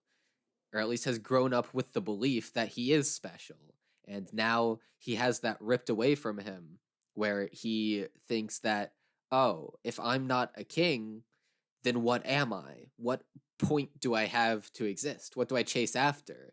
Before it was my throne, but now that I don't have any throne, what do I do? And he just can't take it. He runs off into the woods devastated. The performance that Alex Hirsch gives, like this, I see why, you say Alex Hirsch is one of the best performances in the show, because the way he fucking breaks down and like just like wants to believe so desperately that Eda's not telling the truth. And it's like, you're all just making fun of me like you usually do, right? Which also implies that he knows no. he's constantly being made fun of. It's such a heartbreaking scene. I wouldn't call it the saddest in the show. There is one more that I would consider sadder. But this one is up there. It is not pain. I would say, like, well, that one is sad, but like the actual saddest thing, I like this, if not the saddest moment, at least the saddest line in the entire show is when Luz chases after him, and then she finds him, and he's just sitting by himself, and then he says, "I don't know what to do anymore, Luz. I can't tell what's real and what's fake." And then Luz gives that pained wince to know that, like, oh, he just like me. Oh God. Yeah, you know what? Like, fair enough. Calling that the saddest. Like, there are very few things I can think of more painful than being gaslit to the point that you question basic reality, where you're like, what's even real? If that's a lie, what isn't a lie? Yeah, because not only is King's like performance with that line and like how his voice is cracking, he's on the verge of tears, and Luz like knows exactly how he feels because she wants like to believe like the fantasy so much, and like would rather like live in the demon world in the boring old human realm, but know that she like realistically can't do that. So like it hits so close to home for her, and it's like, ooh. Honestly, this episode, episode 3, might be one of my favorite episodes of the block. Probably top 3 or 4, something like that. Because what would you say is your favorite episode and your least favorite episode from this block? Granted, there are no bad episodes in any of these, so this is your I was about most to favorite say and the least and the favorite episode is gonna be hard. It's gonna be like the least best. We're not picking the worst. We're picking the least best. Oh God. Okay, I'm looking through my notes just to struggle to find the least best. Let's see. I would say my least favorite would be the last episode of this batch, Yesterday's Lie. What? That's your least favorite? Yeah, well, again, that's keep my in mind, second favorite. Oh well, fuck me, I guess. All right, let me You're explain insane. real quick. Let me explain. The only reason that one is not as high on my favorites list. Granted, this one episode clears like most of season 1. Like half of this one episode is better than like half of the episodes of season 1 at least. The only reason it's not higher is because as much as I love Vee, she is a very much a must protect kind of character. It's just that we're dealing with a character who we only just met, and it does, as much as it is like a neat subversion of the Shadow Luz thing that was teased at the end of the Grom episode of season 1, and then teased again at the end of episode 4 of this season, where we see someone who has Luz's exact silhouette living in the human realm with Camila, and that being like, oh shit, is Camila in like a shit ton of danger right now? But no, she's just it's just a basilisk girl who ran away from the demon realm to escape persecution and took Luz's form and is essentially taking her place with Camila none the wiser. And it's the reason why you're still going? Okay. Yeah, and then all of that is good, and like I was a little sad that the Shadow Luz thing wasn't as, you know, threatening a thing anymore, because I thought that was gonna be like a point where like Luz will finally, even if she does find a way back to the human realm, now there's like someone evil there, and what we have is fine, is good, I like it, but it's just that now that we're in this scenario, there's no like immediate dangerous threat to Camila anymore, and now we're seeing all these new characters that we have not gone through a season and a half's worth of journeys with. It's just I would have rathered more time with the cast that we've already come to know than Vee going around the human realm, looking at human stuff. Not to say it was bad. Again, it was good. It's a good episode. The constant clarification. Because I don't want anyone thinking that I'm shitting on the episode because I hated it. I just think in a sea of like 8 to 9 and 10 out of 10 episodes, this one is like low 9, high 8. Well, personally, I really liked this episode because, first of all, clears up one of the big mysteries. Well, okay, I will say the the ending is the ending to the episode is one of the most impactful moments of the entire show in retrospect. Yeah. So the beginning of the episode is Luz. So the way it's built up is that Luz is trying to get back to the human realm, and there's this book that one of the humans who used to live on the Boiling Isles, which by the way I called it, but anyway, human who used to live on the Boiling Isles is writing this journal trying to get back home, and it was in the library. But this mouse, called an Echo Mouse, has eaten the journal. But the Echo Mouse can sort of play back parts of the book. Yeah. What did you say? Yeah, it's a like because mice eat books and then play back their contents through like their heads by projecting it through their skull faces, which is just a really cool concept. Yeah, and by the way, the animation style changes every time they play back parts of the book, which I think is a nice touch. And the Echo Mouse, Luz is basically continuously trying to coax knowledge out of the Echo Mouse. And first of all, good plot device to be able to make sure that Luz can't instantly go home. I think they did that pretty well. Yeah. And after coaxing enough knowledge out of the mouse, she's like, okay, I can make a door back to the human realm. Kind of. It's the sort of like squashed, misshapen door, and it's not really. It can only. She can only appear in reflection. Yeah, and instead of being like an exact two-way door through the human realm and the demon realm, blah, like the last door portal was. Now she is in this like realm that allows her to see into other places in both the human and demon realm, but only through like reflections as an outsider looking in. She is essentially stuck between both worlds. Yeah. And so she ends up casting her reflection into home and realizing, oh, shadow clone Luz. And so she eventually ends up confronting it, only to realize that it's a basilisk. And I think that was a nice reveal. I think that they did a pretty good job with it. I like that. I guess they didn't pull it out of their ass. Well, yes and no, because the way that she gets to the human realm is that it turns out that in the very first episode when Luz went into the door into the demon realm, Vee was standing off screen and was like, hey, that could be a way out, so to escape from my persecution, I will do just that. And in order to assimilate myself into the human realm, I will take on the form of that girl I saw who entered the demon realm.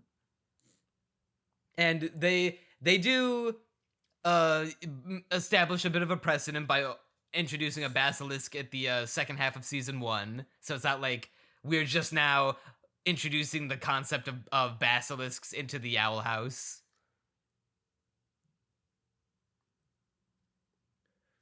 I honestly forget where the basilisk came in the latter half of season 1. It was the greater basilisk from the episode where Luz gets detention and is trying to like find out her track. It's the episode with Viney and all those students in the detention. Yeah, rooms. I remember the episode.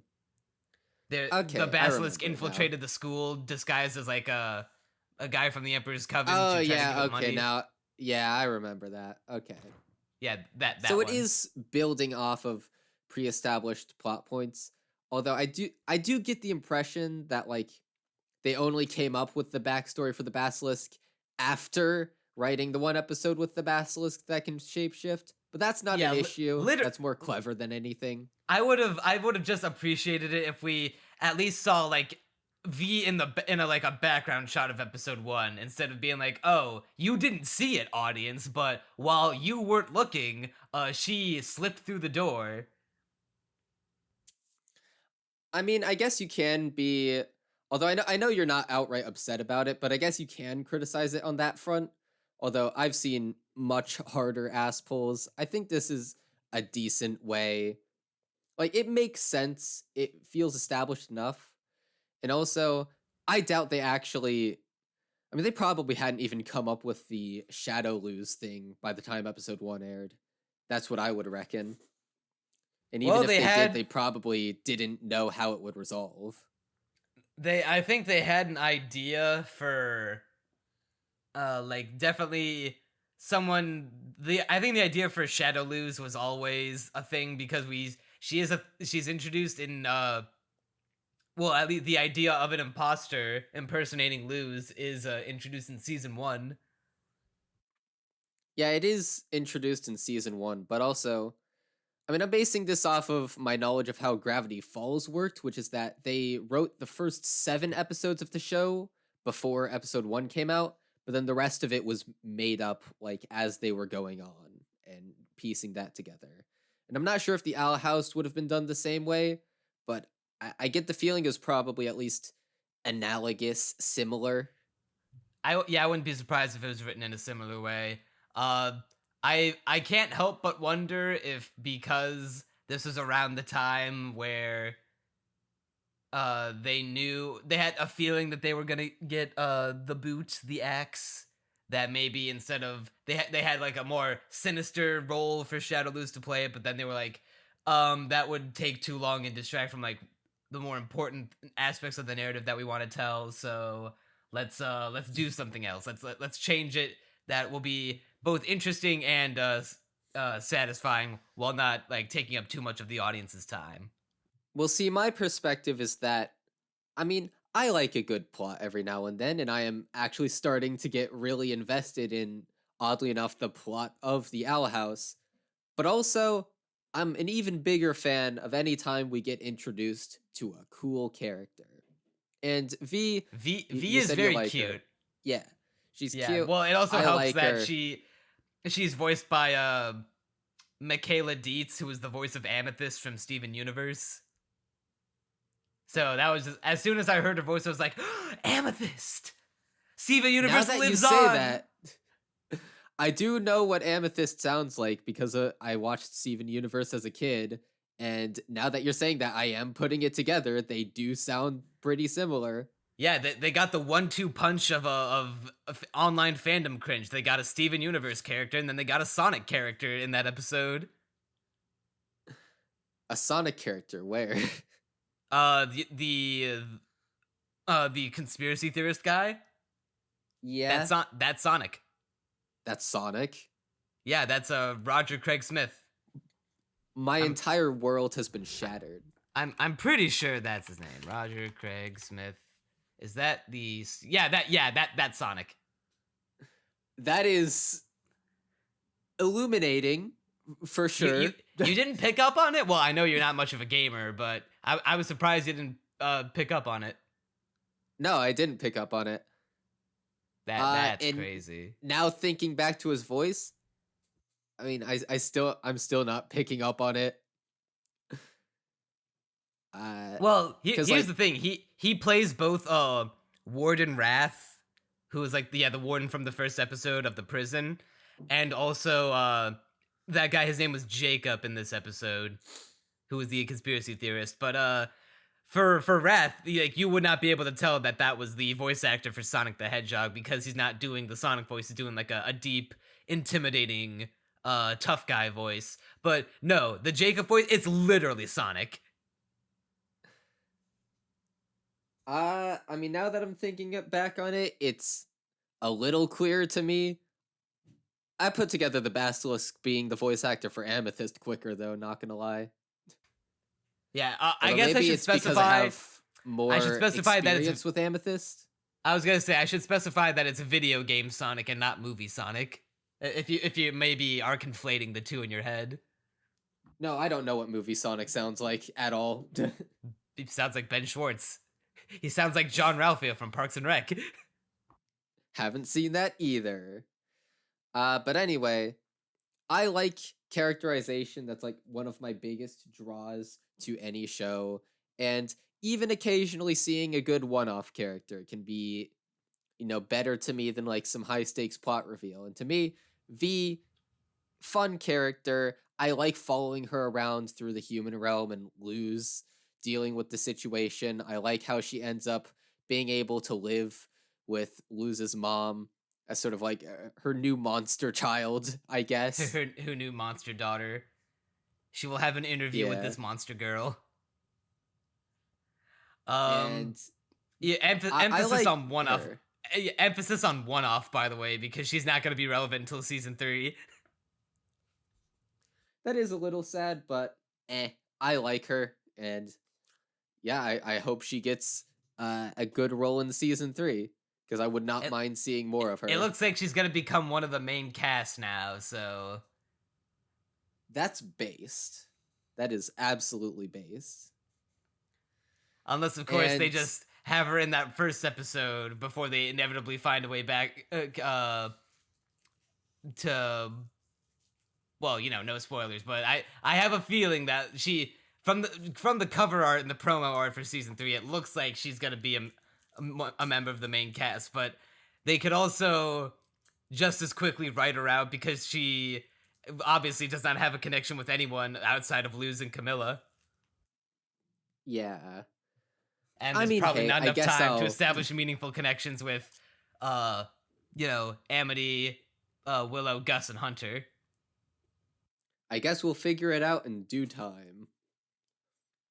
But what really makes this episode for me, as you were saying, is the emotional ending with Luz's mom, where Yeah, that is the best part. I love how like Luz's mom, Camila, right, Yeah. is wondering like, what, you chose to go here? Yeah, I love like, how, how- they're saying their heartfelt goodbye for now. They're like, don't worry, Mom, I promise I'll find a way back. And, don't worry, I'm not suffering in the demon realm. I've made so many cool friends. I've grown as a person so much. Choosing to stay there was, the best thing I've ever done. And then Camilla's immediate shift to be like, you chose to stay there? You could have come home at any point, but you, chose to not to leave me? And loses. I remember the line where she's like, "Was living here really that painful for you?" That's just heartbreaking. Yeah, and I mean, no spoilers, obviously, but notice how we got a whole episode dedicated to seeing what the closest thing to Luz's home life is, and that coupled with when Luz was sent off to summer camp at the very first episode by her mother in the human realm. Notice how there seemed to be a lack of a father figure present at home. Oh god, I it's wonder the if dream meme. I I wonder if there might be some fatherless behavior exhibited somewhere. Yeah, I love the detail where she's like afraid to approach high schoolers, and her first advice to Vee is, all right, be sure to mark your escape routes. Where she's clearly not the best at approaching people, at the very least high schoolers. She was always set up to be awkward and not very sociable in the human realm, even if she is so energetic and enthusiastic. And yet And- V is able to approach her new friends with ease, and how I can't quite remember, which is weird because I literally just watched this episode as the last one. I can't quite remember if Luz was kind of upset that V was being a better Luz in the human realm than Luz was. I didn't. I think there was get a that tinge. vibe. I thought there was a tinge of being huh, you're You're better at this. You're better at this than I was. But yeah, Luz has very much sort of found her people in the demon realm, but the core conflict is obviously she can't leave it all behind, and now that she's seen her mom again, it's like, oh, well, now I doubly can't leave it all behind because she misses me. And, you know, I've told her all about the demon realm and how I'm stuck there. And it's like, well, now I can't just leave her. And it's that it's push like, and pull. At first, there had to be. I think Luz's her goal to get home at first was that she wants to. She thinks that she can, when she builds the door to be able to return to her mom, she'll be able to go back to the demon realm at some point and just like travel between the two worlds. But now Camilla's got like the fear that she could like lose her forever, and now Camilla made Luz promise to never leave her again. So now, what does that mean for, you know, the new friends that she's made in the demon realm, the new found family that she has, her fucking literal girlfriend? Oh yeah, that's gonna be tough. I guess like, speaking of that, is there anything else we want to say before episode 8? Well, first it'll be episode 2, then 5, then 8. 2, 5, and 8. Interesting choices. Well, it is the chronological order of Lumity. Oh, so we've kind of I guess that works. neglected to talk about episode 2 and episode 4. Of all the episodes, we've didn't talk about those two the most. We can just, in fact, let's clear episode 4 right now, because it's I'd also say one of the least good of this block. I'd say it's probably the second weakest of this block. Still a great episode. Yeah, it's good, but I definitely see this is one where I'm not going to scream at you in rage, wondering how you came to the conclusion that it was the worst of the block. Like this, like fair. It's I can only extrapolate so much like analysis and conversation about Eda's mom being an anti-vaxxer. Yeah, it's a very straightforward, not even really a metaphor. She just kind of is into alternative medicine and being scammed. And we see Lilith turn into the Raven Beast because now she's got the bit of the Owl Beast curse in her. Yeah, that was probably one of my favorite moments of the episode. But for the most part, also there's this one shot, and you said you were taking notes of and screenshots of like some moments like Lilith blushing and clapping. Did you take a screenshot of Lilith pulling off the most intentionally sexy pose in the entire show? I did not. Okay, it's the one where she's eating ice cream on the couch, which, by the way, I love that the ice cream is like explicitly kind of stated to have like alcohol in it. So like both Lilith and I know, like I know she was doing it to cope, and I know she's lazing around Lilith all day and King depressed. are getting drunk off of the ice cream, which is hilarious. Hang on, I need to find the image because it is beloved even amongst the fans, being like, bro, they fucking knew what they were doing with that shot. Couch.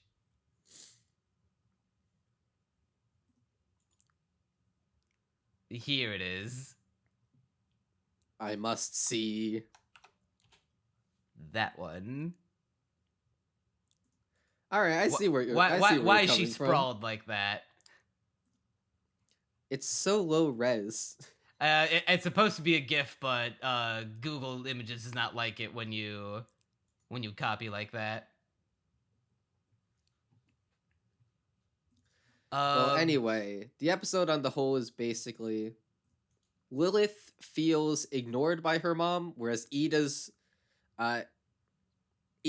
feels sort of like her mom keeps trying to help, but Holy shit.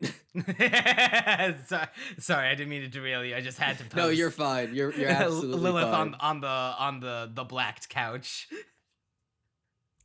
So, Eda, meanwhile, her mom is sort of like not even overly attentive to her, but keeps trying to help in ways that are detrimental, where it's always alternative medicine, not really.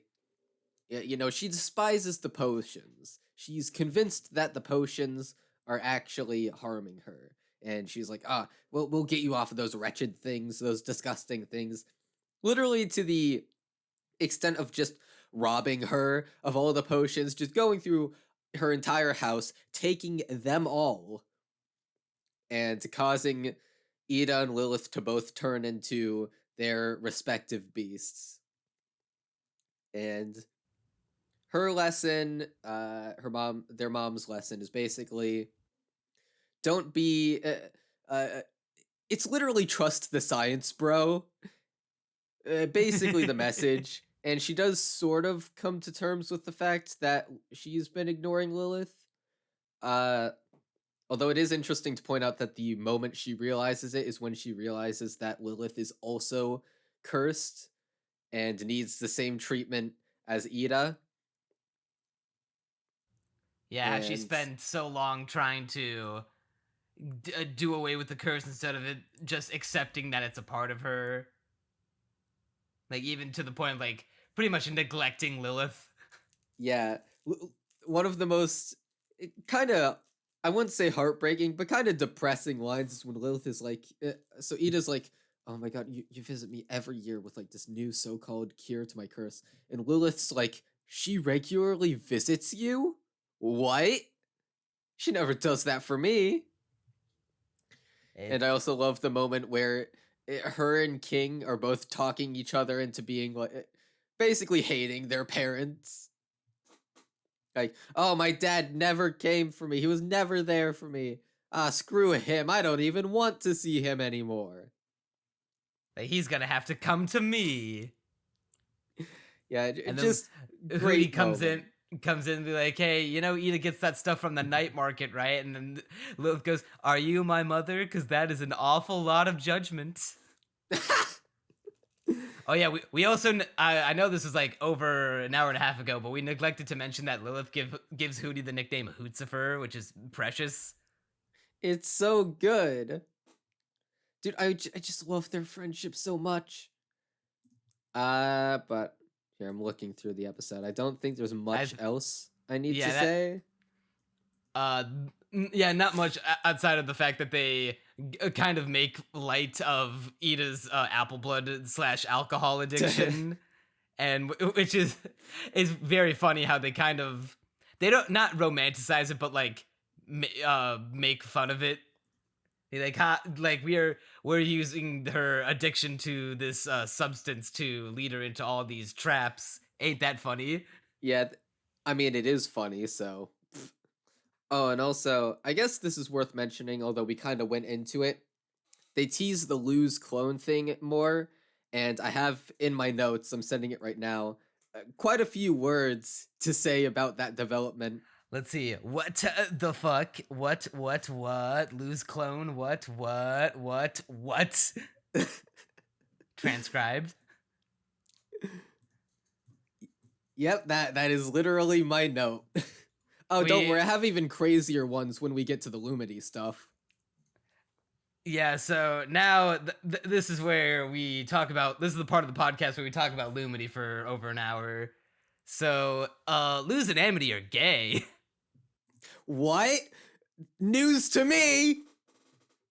Like you didn't, like, you probably didn't know, like, surrounding the air of the show, and, like, I didn't inadvertently spoil you by retweeting a shit ton of Lumity fan art. When they kissed on the cheek, I just thought they were being really good friends. Oh, what? When they asked, they just want to dress up and travel out. Yeah, when they asked each other out, I thought it was for acting classes, like in that one part in Rent-A-Girlfriend that made everyone want to kill themselves. Oh, did that happen in season 2? It's season 1. Or okay. It doesn't go exactly like that, but this is a tangent, but Chizuru pretends to date someone for acting classes in front of Kazuya. I remember that. I remember that. Okay, yeah, that was retarded. That aside, Lumity is like the polar opposite of retarded. it's based. It's Lumity is the best thing about this show. I'm not 100% sure on that because there's not so to say much that to this is like. the only reason you should watch the show, but it is like if serotonin could be generated infinitely, this is how you would do it. This is how you build the Minecraft infinite serotonin generator. So you wanted to start at episode 2. So Yeah, this is where going... the seeds are planted in okay, both sides. I see. I see the note I have for this one. It is all caps mutual blushing. Yeah, the scene where Amity comes down to save Lupin, like get away from my Luz. Already claiming ownership so of her, like very good. And Luz is like already blushing at her when she's like, Luz, are you okay? She's like, uh-huh. Like the gay yearning has already begun. It was so good. I'm not sure if there's much else to say about the episode other than it's good. I like it. Oh, and also Amity pulling away further from her parents by basically her parents. Amity gets one of those badass moments in her entire character arc where she's fighting off the Abomaton and like is able to like while like telling off her parents. Like when she lands, she immediately crushes the telepathy necklace that her mother gave her to communicate with her. Oh, that was awesome. And then immediately amazing. Just like struggled with the Abomaton and then put it down by showing her like how strong she is, how much of a abomination master she is. Can we just talk for a moment about the fact that Amity's mom tries to kill Luz? Can we just keep that in our noggins? There is a great little moment from this episode where, well, there's a bunch of great little moments, like when Amity bakes Luz a fairy pie to commemorate her return to school, and then Luz is like, oh, that looks so, and then she sees all like the fairy legs and arms and wings sticking out, and there's like still twitching, and she's like, good. That one is great. God, food on the boiling islands. Just they literally make constantly. That's literally a plot point how they need to buy special food for Luz because her stomach literally cannot handle most of the food here. I can imagine that the fairy pie seems a little much for maybe not even her stomach, just her conscience. Her moral compass, yeah. I love how Luz turns the abomination butler at Amity's house into a little cat, and that's how Amity's able to figure out that Luz took her place for the showcase. Yeah, that moment is also great. Like Luz just looks at it and just immediately goes, fucking Luz. And I think that's about all I have to say about the episode, at least. Do you got anything more? There's one more really good clip of when Luz is talking to Alador, Amity's father, and asking him, like, hey, what kind of things do you make here at Blight Industries? And it's like, we mostly specialize in, like, home defense and, you know, abomination inventions. You might want to close your mouth for this part. And she's like, wait, what are you talking about? Then she immediately, like, gets plastered against a wall with a bunch of abomination goop. And she has this really hilarious, like, Blue's body-shaped outline against the wall, but they completely covered in the goop. And like, I guess there is actually one more thing I have to say about the episode, which is that at the end, we get more build-up to Belos with... yeah, the Golden Guard comes in at the very end to buy all of the Abomatons. Yeah, I think this is a literal quote from the show. Or no, maybe it isn't a literal quote, but like he doesn't want people having personal armies. Did the Golden Guard say that?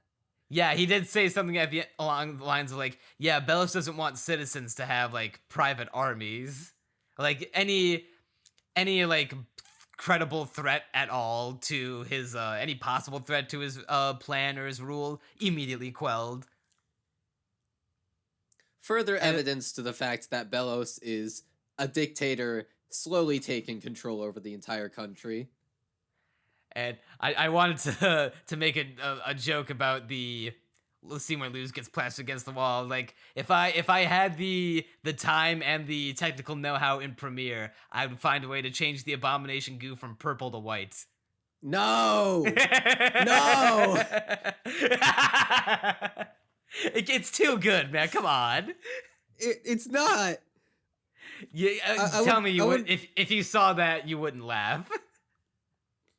I'd laugh, and then I'd drive straight over to Florida with a hacksaw. You need the feel the need to shower, sure, but come on, the comedy writes itself there. All right, it's either I drive to Florida with a hacksaw, or all of the soap in my entire house is being used during that shower for my on brain. your eyes, on my eyes, in my mouth, just get it all in. Cleanse my insides for having consumed that. All right, now we can talk about probably just by default the best episode of the season, Through the Looking Glass Ruins, aka the thing that put Lumity into motion.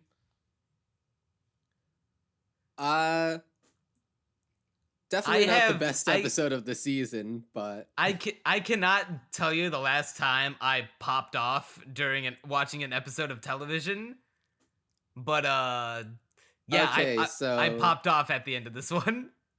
So, you know what my notes for the Luz clone looked like. Let me show you the notes from this episode. Let's see, clears throat. It's just nonsense followed by God is real. Lumity is the thing that makes you believe in God. Yep, I've gone back to... You know what? Mumkey Jones may have caused my atheism, but god damn it, the Owl House cured Dana Terrace is gonna make you believe again. I'm a believer once more. Thank you, Dana Terrace, for showing me the light of Yuri. It's so good, dude. The entire fandom fucking exploded when this happened. But at this point, their fates were set in stone. If I took notes during like when I first watched these episodes, like I did for the podcast, the equivalent of my note would just be a hyperlink to a video on YouTube of Ode to Joy playing while fireworks are playing. No, absolutely. Just fireworks going off in the night sky while Ode to Joy plays in the background. Because that's what my mind looked like when I saw Amity kiss Luz on the cheek. And then Luz looks back at her with fucking, like, starry-eyed. And then does the cute little, like, her knees give out. And she just, like, drops to her knees with this adorable little, like, music cue. It's so good. God, everything about this show is serotonin. But moments like that may be the most serotonin. By the way, Amity looks adorable with her hair down. I need to get this out of the way. She is amazing with her hair down. She needs to wear it like that more often. It's adorable. I love it. Well, she is now. She got her hair cut and cut and dyed. So, how do you like her new design compared to her old design? I definitely like the purple hair. And actually, I was meaning to talk about this earlier. I think nearly everyone gets some sort of design change throughout the show at this point. They do, and Gus and Willow will also get a design change as well. Well, Gus has already gotten his, actually, because he just grew. He got taller. Yeah, like, Eda and Lilith get an eye that gets grayed out. King, his second horn gets returned to him. I don't think anything happens to Luz in this batch of episodes. No, Luz does not get the design change yet. Luz will get a design change later. Amity dyes her hair in order to further herself from her parents. Eda gets a new outfit. Wait, Eda gets a new outfit? Hold on, am I Yeah, blind? at the start of Eda's Requiem, when she's like changing, and we see like her gold fang is actually just something she plugs into her mouth instead of actually being one of her teeth. My And brain then must have hazed over during this part. She put on a she put on like a new it's very similar to original design, but like she puts on a new red outfit. It's kind of like a dress, but she tore off the bottom part. Oh, I remember this now. Okay. It's also coming back accompanied to by me. a really cute scene of her growing feathers like leg hair on her leg, and she like gets like a little razor clipper and shaves it off in front of the mirror. By the way, And it's like- this is more off topic, but every time Eda has a ponytail, amazing. Just the keep it best like that. The greatest MILF. No hairstyle makes me love a character more than a ponytail. Just for some reason, ponytails are like Kino. I think for me it'd be Twin Tails. Or maybe that was just long hair in general. I also like hair. really long hair.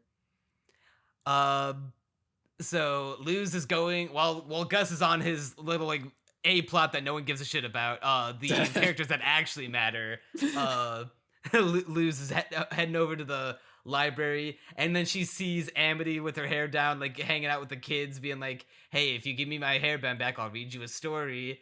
And it's this really cute scene of Amity like just putting the hairband back on, and Luz just being like looking at her, blushing, so in love. Oh, it's so good. And Luz is there. Well, first of all, she goes up to Gus and is like, "Yo, Gus," and Gus instantly just guesses, "Oh, you want me to go to the library with you because you need my library card," something along those lines. Just instantly guessing. He even specifies in order to see Amity again, and Luz is like, yeah, I'm easy to read, aren't I?" Which Lumity fans probably rejoiced at hearing that this is a regular occurrence for Luz. Like, the seeds keep on being planted, keep on growing. Good. And so, the B plot, well, the A plot in our hearts is Amity taking Luz down to the private section of the library where all the old cobweb-filled books are to look for the book that the human left. But oh no, they can't be seen together because you need a library card to be able to go there. And Luz doesn't have one.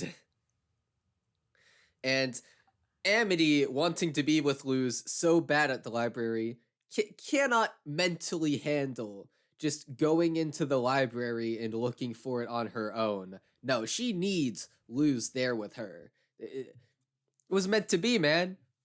And so they end up getting caught. And hang on, you're passing over 3 different moments of them looking at each other and blushing. You counted? Well, there's at least 3 that I remember. There's one where Luz is talking with the Blight twins again, and then Amity comes over. It's like, "Are they bothering you?" And then they just look at each other and blush. Excuse me. There's another moment where like if we get caught, I could lose my job, and Luz grabs her hands and be like, "That won't happen." And then they look at each other and blush again.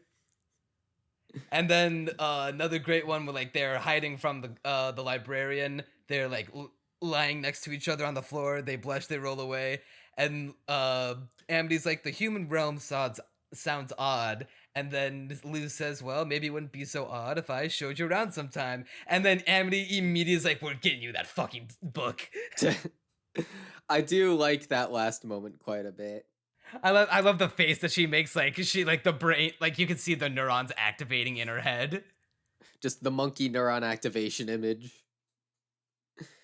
And so, well, they end up getting caught together. Oh no, I got caught with my Yuri crush in the library together. No. I got caught with my minority girlfriend. Oh no. No, my parents will know. And so they get, she loses Well, okay, at first it's a great joke. They build it up like if they get caught, they're finna gonna die. But no, what actually happens is it smash cuts to the librarian just being like, I am very highly disappointed in you. I cannot even begin to express my immense Like he's like, I disappointment just in can't, what you've done I today." can't right now. Yeah, and ends up taking away her library card. I was dying laughing. It's such a good setup and denial. And And then we get this little exchange between them that fucking it hits, man. It's like Amity is kind of like, it's almost like Amity and Luz are already confessing their love to each other before they actually do it. And it's like Amity's like, ever since you came here, things have changed so much. Being around you makes me do stupid things and I wish it didn't. And she sees Luz is already like crying because she both knows that she's kind of fucked Amity up, like she screwed her out of this job that she loved, and but also because she's knows that she's actually made another impact on a person's life, and being like, oh my god, like I've affected a person this much that she's willing to like do things for me, and then she just responds with, it's okay, I do stupid things for you too, Amity, and it's like, oh, the heartstrings, they were a tuggin' and a shuggin'. it's so perfect. But yeah, that scene, really good. But what's even better is that Luz basically goes through trials and tribulations in order to get the library back, just to prove that, like, well, first of all, to make amends. And this also makes Amity realize that, like, yo, Luz is willing to go through a lot for me. Like, yo, she a real one for real. And at the end, you know, they're standing outside together, and then it happens. They see the Echo Mouse lose, and this also is plot relevant because now we get the Echo Mouse who can teach Luz how to make the portal bit by bit, and she's like, she gives her a little cute little boop on the snout with her nose, and then Amity's like, don't worry, you always have a way of sneaking into people's hearts, gives her the fucking kiss on the cheek, to which point I popped out of my chair, like fist pumped to the air, being like, fuck yes! Is this the first time you watched it, or both times? The first time that I ever watched it. The second time, every other subsequent time is just reliving one of the greatest moments in television history. I thought you were about to say one of the greatest moments of my life. Yeah, you know what? You're not wrong. Just admits it. Yeah, it is pure serotonin. And yeah, if my note wasn't like after that moment, I immediately paused the episode and just keyboard smashed as hard as possible because that Lumity was all fan I knew art. how to do. I'm gonna spontaneously become good enough at drawing in order to make Lumity fan art. I'm gonna draw it in MS Paint. It's gonna come out really scuffed, but it's okay. Came from the heart, damn it. Bro, people will pay out the ass for all kinds of Lumity commissions. That is a genuine, feasible economic safety net. Oh yeah, what's your career? Oh yeah, I draw Lumity fan art every day, all day. People really like it. I am surprised. What made it hit that much harder was I'm surprised that they did not wait until the end to give us the Lumity. Like with stuff like Korra? some of these aren't like gay relationships, but this is just contemporary examples like Steven Universe, Korra, Avatar. What the fuck else is there that I could list, but I can't think of? All these different shows that make us wait until the end to give us the main character falling in love or like getting together with the person. Adventure Time's another good one between Bubblegum and Marceline. They straight up do not get together until the final episode of the show. Oh. And I'm what were lucky you I gonna say? didn't care about Steven Universe because I did not know that. Well, I Not said Steven Adventure Universe, Time. Adventure I was, Time. I was gonna say, I'm- damn, you must really not care about Adventure Time if you can't even remember the name of the show 5 seconds from me saying it. No, it's Adventure okay. Time that I don't care about. Yeah, you're right to do that. By the way, Adventure Time fell off. So now with all of that, like, Well, hold on. so I do many have one more shows- thing to say, which is that, well, I guess it is sort of related to the transition you are about to do, which is that one of my favorite tropes in fiction is when the main couple gets together and then there's like half the show left. Yeah, that's exactly what I was saying. So many of those shows, they won't let their main characters like be in romantic relationships until the end to give them like a happy ending. But here comes Owl House, not only giving us the main character's relationship halfway through the show, but also it's a gay one. Dude, I'll On a all Disney these other show. shows, like the Owl House is just waving its massive owl tube around, showing everyone else the power of Yuri halfway through a show with a lot of it still left to go. Maybe not most of And it, then but Disney canceled quite the a show. few. Well, yeah, Disney. The rat had to pop in last minute to ruin everyone's confetti and fun, but nonetheless, But the Owl like, no, House they'll stay winning. even with that, the Owl House will go down in history as the first Disney show to have a bisexual main character, a primary lesbian main character, and a lesbian relationship. And it's fucking based. Are we 100% sure it's the first?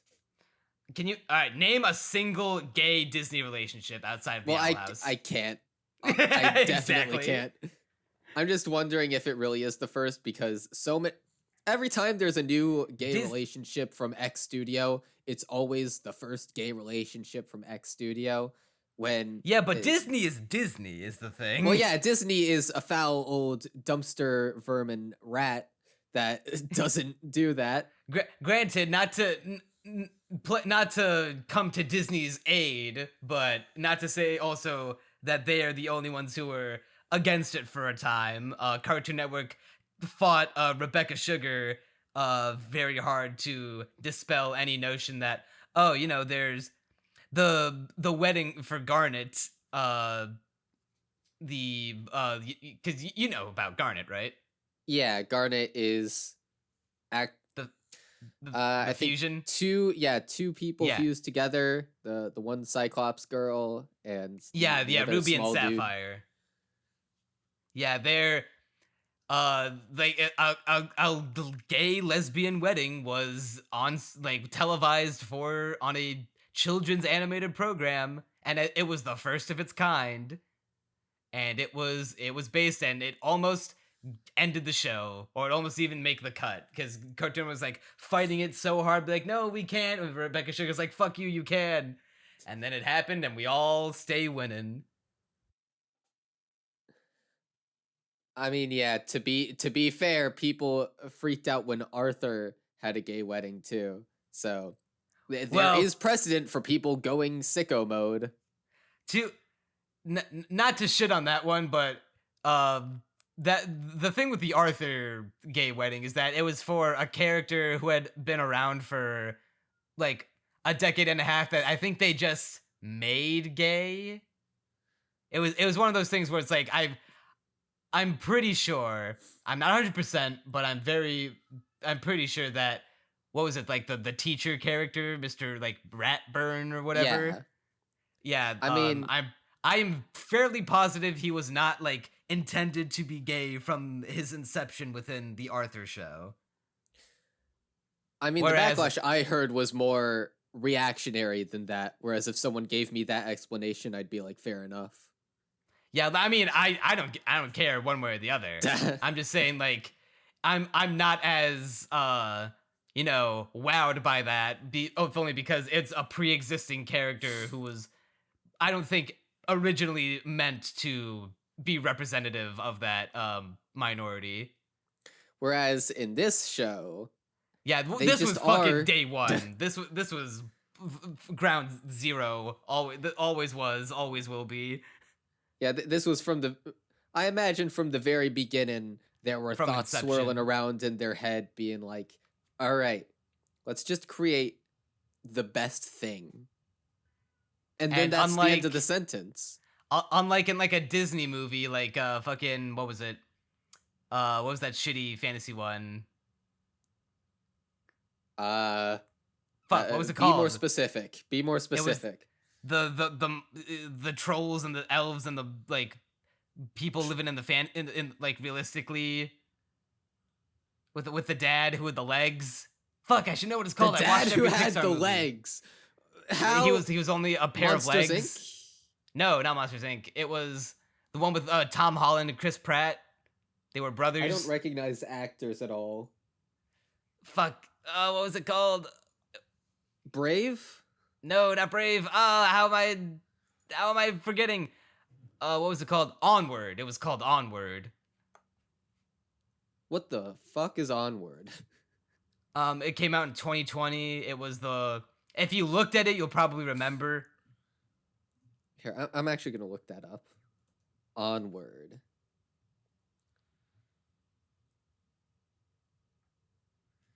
Oh, I remember seeing that now. Yeah, that movie's bad. And it has a one line where there's like this Cyclops police lady who only has like a couple lines in the movie, and one of them is mentioning that she has either a girlfriend or a wife. I forget which one specifically, but it's the kind of thing where you can like cut it out of the Chinese release, and nothing about the story would change. Same thing with like I think there's like a female, there's a lesbian kiss in like the end of Rise of Skywalker that you could cut out for that audience. You can't do that for the Owl House without fundamentally changing the story. The Owl House is probably just banned in China, I imagine. Well, hilariously enough, in fact, let me research this to make sure that I have the exact right thing. When Owl House was aired, let's see, Travel and Dress Up Together. Dress Up Together. Because fans fucking love this. Here we go. Okay, so it was a translation from the Taiwanese dub of Owl House, where instead of being girlfriends, Luz and Amity just wanted to become really good, like close best friends, and the line they used was dress up and travel together. My god. Yeah, because, gay people are not allowed to exist in some cultures. So, All right, there my are cat no... is being insufferable right now, and I'm afraid if she keeps meowing, it's going to get into the recording. So I'm gonna let her back in, even though she's the cat wants in on the Lumity conversation. Yeah, just barges back in just for that. The cat is actually saying the Taiwanese were right to do that. Yeah, I'm sorry to any podcast listeners that had to hear my cat for like the past 5 minutes meowing outside my door. But yep, some countries just translated it to be they were like just not girlfriends, they were just good best friends. But we know the truth, and I think people who have the internet know the truth too, even if they live in those countries. I think even without the internet, they probably know. Like, yeah. Come on. Well, I guess that this brings us transitions to us the last- nicely. Yeah, the last thing we'll talk about, because this podcast is already approaching 2.5 hours, and if we don't stop ourselves, we might hit hour 3. So Okay, I want to knocking on start Hooty's this door. with a bang. So, episode 8, knocking on Hooty's door. So, I don't have a list for this in my head, right? My favorite episodes of TV. I don't have a list for it. I don't know what my favorite episode of all time is, or what my least favorite one is, or, what my top 10 is. But if I did have, let's say, a top 5 favorite episodes of fiction, this would probably be on it. Yeah, it is very, very good. It's not It only is- it's pulling double it's pulling like quadruple overtime. Not only advancing all of our main 3 characters, well, 4 if you count Amity, all of their arcs and personal narratives together at the same time in meaningful ways, and also, you know, giving us entirely new avenues to explore them with, like King developing powers and Eda getting her new Harpy Super Saiyan transformation. But also, it just lets us vibe with these characters and enjoy just hanging out with them in pretty humorous ways. Like, it's able to be, it's like the perfect storm. It's humorous and enjoyable and develops the narrative. See, the best part is that when I went into this episode, I was like, oh, this is just gonna be a fun joke episode. Literally, the entire fandom thought that. So the episode starts off, this entire thing is staged as a letter to Lilith from Hooty, where he's pecking at the typewriter, talking about the struggle of punished Hooty currently at his lowest point, or rather, about to hit his lowest point. Building up to his return as the mega villain, as I call him. Still think it's gonna happen. Still my fan theory, but anyway. So it's basically about him trying to help everyone, and I'm thinking at this point, like, okay, I see where this is going. It's just gonna be the joke character who tries to help everyone, but actually just makes things worse. Yeah, and it is kind of that. That is one aspect of it. But that is one aspect in a stacked episode, to where, so the moment when I realized things were starting to become differ a little from my expectations is when, all right, so Hooty's like explaining demon puberty to King, and he's like, all right, so there's 3 types of demons. There's insects, bipeds, and bipeds and monsters. I think that's how it went. Something like that. Monster seems too generic. I think let me see. The Owl House demon, because I'm pretty sure there's like a specific classification. Let's see. The 3 types are bugs, bipeds, and beasts. Okay, so I was kind of close. Beast and monster are kind of similar. So I guess there's that world building tidbit. Unimportant in the grand scheme of this absolutely stacked episode.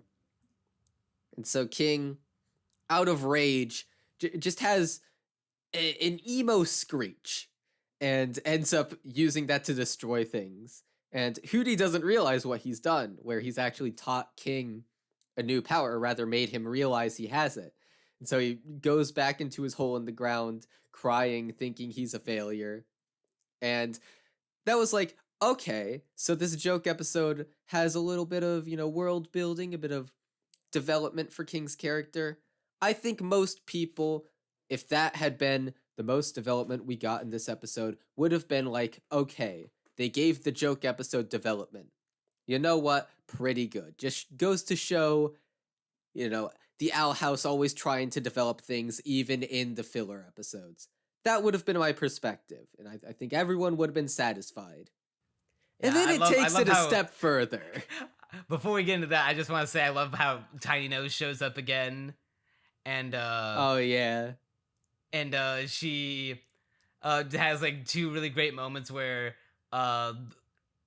Hooty brings her into battle King for a bit, being like, all right, King, defend yourself from this magical blast. And then she just fucking powers up and shoots a flamethrower at him.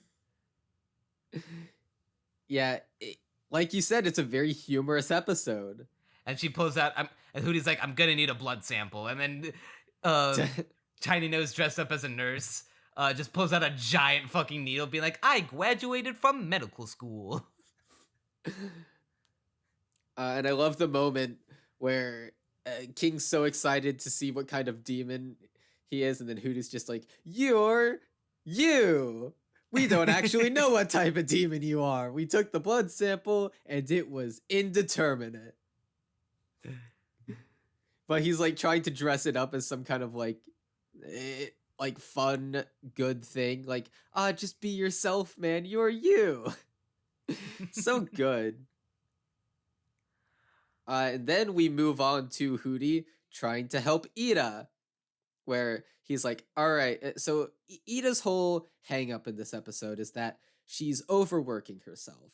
She thinks of herself as like this weak witch because she has her powers gone. So because obviously Belos is gaining power and things are getting more dire in that regard by every single episode. Ida's basically like, all right, I gotta work round the clock, practicing, training, honing my abilities, and until I can confidently declare myself the strongest witch in the world, I am not going to sleep. And Hooty's like, but every time she exerts herself, she turns into the owl beast. And so what he decides to do is roofie her. I wouldn't put it like that, but all right, how would you put it? I mean, I guess your term is accurate. Yeah, find the lie. There is no lie detected. Lie. No lie he detected. Just roofies her. But as it turns out, the cookies he gave her, which by the way are themed after Hooty, which I thought was adorable. I will bake the Hooty cookies. And they will also have roofies in them. Oh my god. So it's okay, Your Honor. I was reenacting an episode of the show. It'll be like every time a parent blames a TV show for their arson attacks or whatever, like blames video games, you just cite them in the court case, like, oh, look, they blamed it too, and I'm gonna blame the Owl House. If anything, the parents are gonna blame the Owl House for turning their kids gay. You know, the sad thing some is of them already started. Yeah, the sad thing is, I think that is likely. This show has already come under attack by being like, you can't put that in a kid show. You can't let children know that gay people exist until they are older. For some backwards retard reason. Unfortunately, that is the reality we live in. But anyway. So Hooty roofies Eda, and he just keeps on saying it. Yeah, I'll never stop. And Eda's like, no, you fool, don't you know what you've trapped me in there with? And now Hooty's dreaming about the Owl Beast and like reliving all these different events in her life, including, but not limited to, the time where she transformed and fucking clawed her dad's eye out. Yeah, it's such a good sequence. Like, it's just the right amount of almost trippy at points, and also just delving so much into her past as a character. To add on to her wanting to like live a life of solitary and be less willing to, develop friendships and connections with people, because she can't do that with her dad anymore because she blames herself for clawing his eye out. Yeah, so it's basically her almost. All right, so she goes through her past with the Owl Beast and being like, oh, I pushed people away, and she's like desperately trying to tell her younger self, don't push him away, it's okay, or don't push them away. Twitter, don't cancel me yet, I corrected myself. They're putting down the pitchforks for now, until I inevitably make a mistake like that again. Hey, you're on thin ice, mister. And she, basically going through her past, kind of a heart-wrenching moment. This was about the moment where I was like, okay, I like what this episode's cooking. It's not what I expected at all. This is like above and beyond. Little did I know what was about to come, and I was already thinking those things. And it ends with her basically almost making amends with the Owl Beast, where it's this amazing visual of her just on a beach in grayscale and connected with the red thread of fate. Yeah. See guys, this was an anime the whole time. It's just like your name. What is that a Makoto Shinkai reference? Is that a Kimi no Nawa reference? Makoto Shinkai, is that you? I'm calling it right now. Dana Terrace is the next Miyazaki. She might as well be. We find out that the Owl Beast was not originally a curse, but like was placed into made into a curse, being hunted by this hooded guy. I wonder. We can only wonder what his relevance is. And then now realizing that they share a similar fate and a similar bond, Eda is able to make peace with the Owl Beast a little bit, able to communicate with it a little, and now, instead of turning into a hulked out beast monster, she is able to tap in to a portion of the Owl Beast, and now can turn into this fucking sick-ass harpy design, which is like probably one of the best designs in the entire show.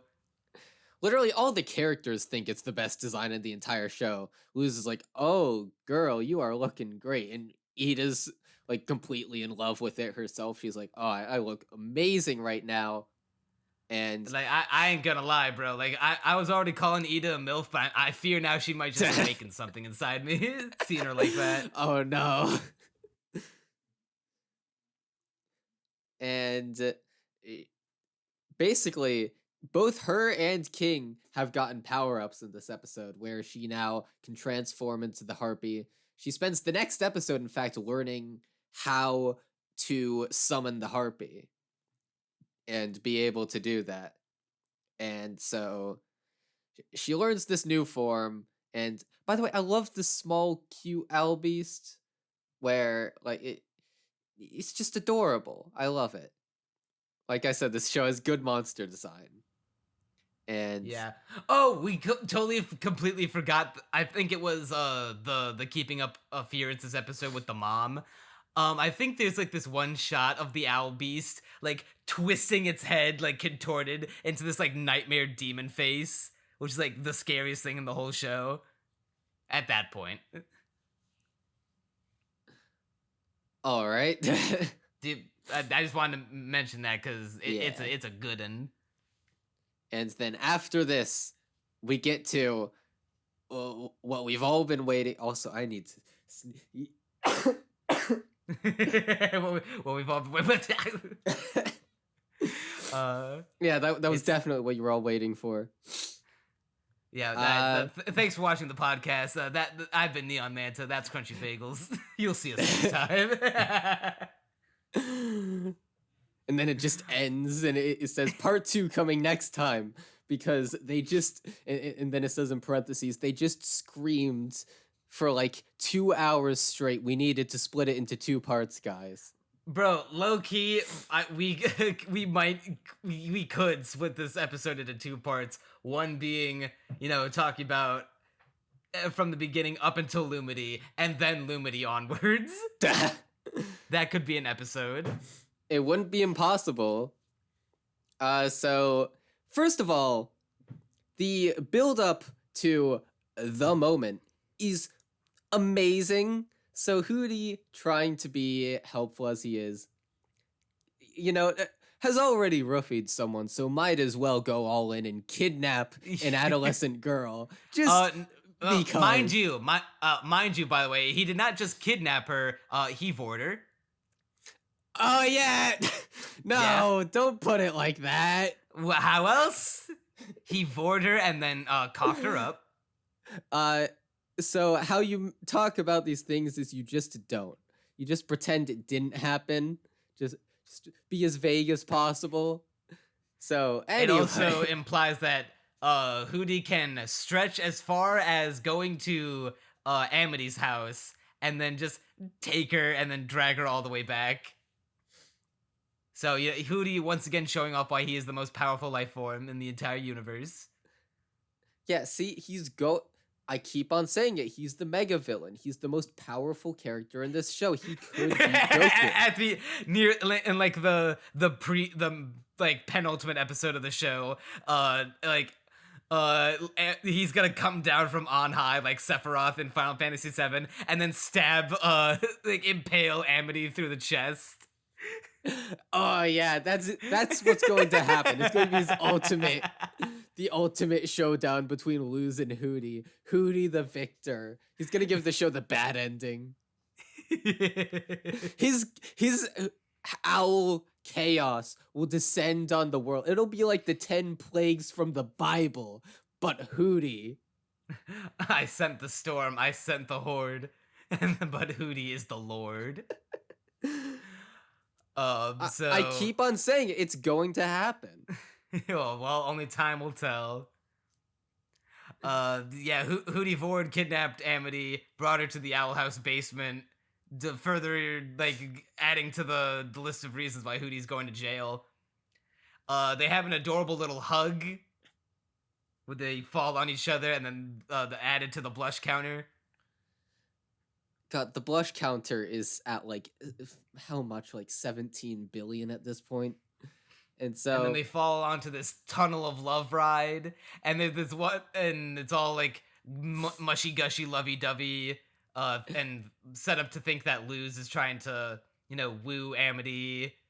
And it's so... to her credit, to Hooty's credit, it was working at first. There's this one adorable scene where probably the cutest Amity scene in the whole show, where she looks over at her side and sees a banner that says, "I think you're like cool, witty," and like, what was it like? I forget the exact words, like cool, witty. I forget the exact words too, honestly. But something to that. A bunch of compliments, and then Amy like is realizing that Luz is like pretty much just coming on to her and get like blushing, be like, "Oh my god, she's reciprocating my feelings," and she's like pats the sides of her hair to her cheeks because she can't stop blushing. Dude, it's such a good scene because I couldn't stop laughing because I sympathized with the position Luz was in, where she's like, "Oh my god, I'm cringing, I'm cringing." And then, Amity ends up being wooed by it, but Luz doesn't catch on to that quick enough, and so she ends up just destroying as much of it as possible, just desperately hoping to salvage what little face she can, even though she totally doesn't need to. And, Amity is like, wait, what? You're destroying it? Oh no, what could that mean? And then Hooty goes, upon realizing that Luz has destroyed their relationship. Yeah. He goes sicko mode. Yeah, we keep on saying he's the most powerful being in the show, and this just proves it. He's going crazy, crying, horrible, just in this pit of self-loathing. And the characters need to pretend that he's helpful to them, even though he was actually kind of unintentionally was. They're like, "Look, you gave me harpy mode," and King's like, "Look, I can scream now," and but Hooty's like, but I still ruined Luz and Amity's relationship," and they both look at Luz and they're like, "Yo, ask her out now before Hooty destroys the entire world." And Luz is like, "But how do I do that with Hooty like that?" And they both Eda and restrain King him. Go off. Yeah, they restrain him and give Luz and their time to shine. It's amazing. I'm not sure. They have the big confession. It's so fucking nice to see as well, because it's just two people being direct about their feelings. Dude, I love the way it goes too, where Luz is like building up to it, like, there's this thing I've been meaning to ask you for so long, and Luz is just quiet for a while, trying to build up the courage, and then Amity's like, "Will you go out with me?" And Luz is like, excited, but also like, "Hey, wait, I was gonna say that," and then Amity's like, "Wait, no, you say it to me." Then Amity's like, okay, all right, you say it to me. And Luz is like, will you go out with me? And Amity's like, yes, just instant yes, excited to do so. We need more of this in shows. Bro, the smile that she gives when she says yes. Ugh. And then they reach out to hold each other's hand. And like, why is this still so scary? I don't know. And Hooty, I love the ending where it just wraps up. Because, like I said, this entire thing is framed Luz calls almost Amity her as cotton a candy joke. haired goddess. Oh yeah, that also happens, which is amazing. And Hooty at the end is like, and that's how I helped everyone. I mean, they made me promise never to try and help anyone again, but that's how I helped everyone. And then at the very end, when he's going to deliver that letter to Lilith, Dude, from just smacking. I love how he types too by just smacking his face on a typewriter. It's so good. But as if this episode didn't progress things enough, at the end, we get a letter from King's dad, which Hooty then doesn't realize its importance and swallows it whole. And it's just like, oh, well, hope it was junk mail. My voice Like, just did oh, a look thing. at the bug. Yeah. So I wonder when that Chekhov's gun will fire, because that could go at any moment. Well, we do know that he vomits mail, so Yeah, he is known to do that. So it's only a matter of time before it goes through the owl tube enough times to end up back at the other end. And now that they're officially girlfriends, Lumity it's a nonstop serotonin machine. When Luz gets sick with the common mold, which is just funny. There's this, they communicate through like texting through Tamagotchis. And there's this one scene where like Luz like is so sad that she can't like play with the key anymore, and she's like and she just pulls out the Tamagotchi and texts Amity something. We find out later that you're supposed to read the emoticons that they sent sideways because they would look like letters. And so when you watch the episode back, we find out that she texts, you look pretty. I didn't pick up on that because I hadn't realized how to read it yet. That's amazing. That is the best thing. This show is just one of the best things. They have a big hug at the end where she's like, I'm so glad my awesome girlfriend is okay. Because Amity, even now, even despite all the faith that she had in Luz, was getting shaken because she's like, she's still got that old mentality of like, she's got to be useful to someone. It's not that they can't just like be mutually beneficial from being each other's friend / girlfriend. That like she has to be useful to her. But no, she doesn't have to be useful. She just has to be her. She just has to be Amity. Can I just mention how heartbreaking the line is when Amity's like, you know, I constantly felt the need to justify my existence by doing things to be useful to other people. Like that's horrible. Yeah, and it's how a lot of people in real life feel nowadays.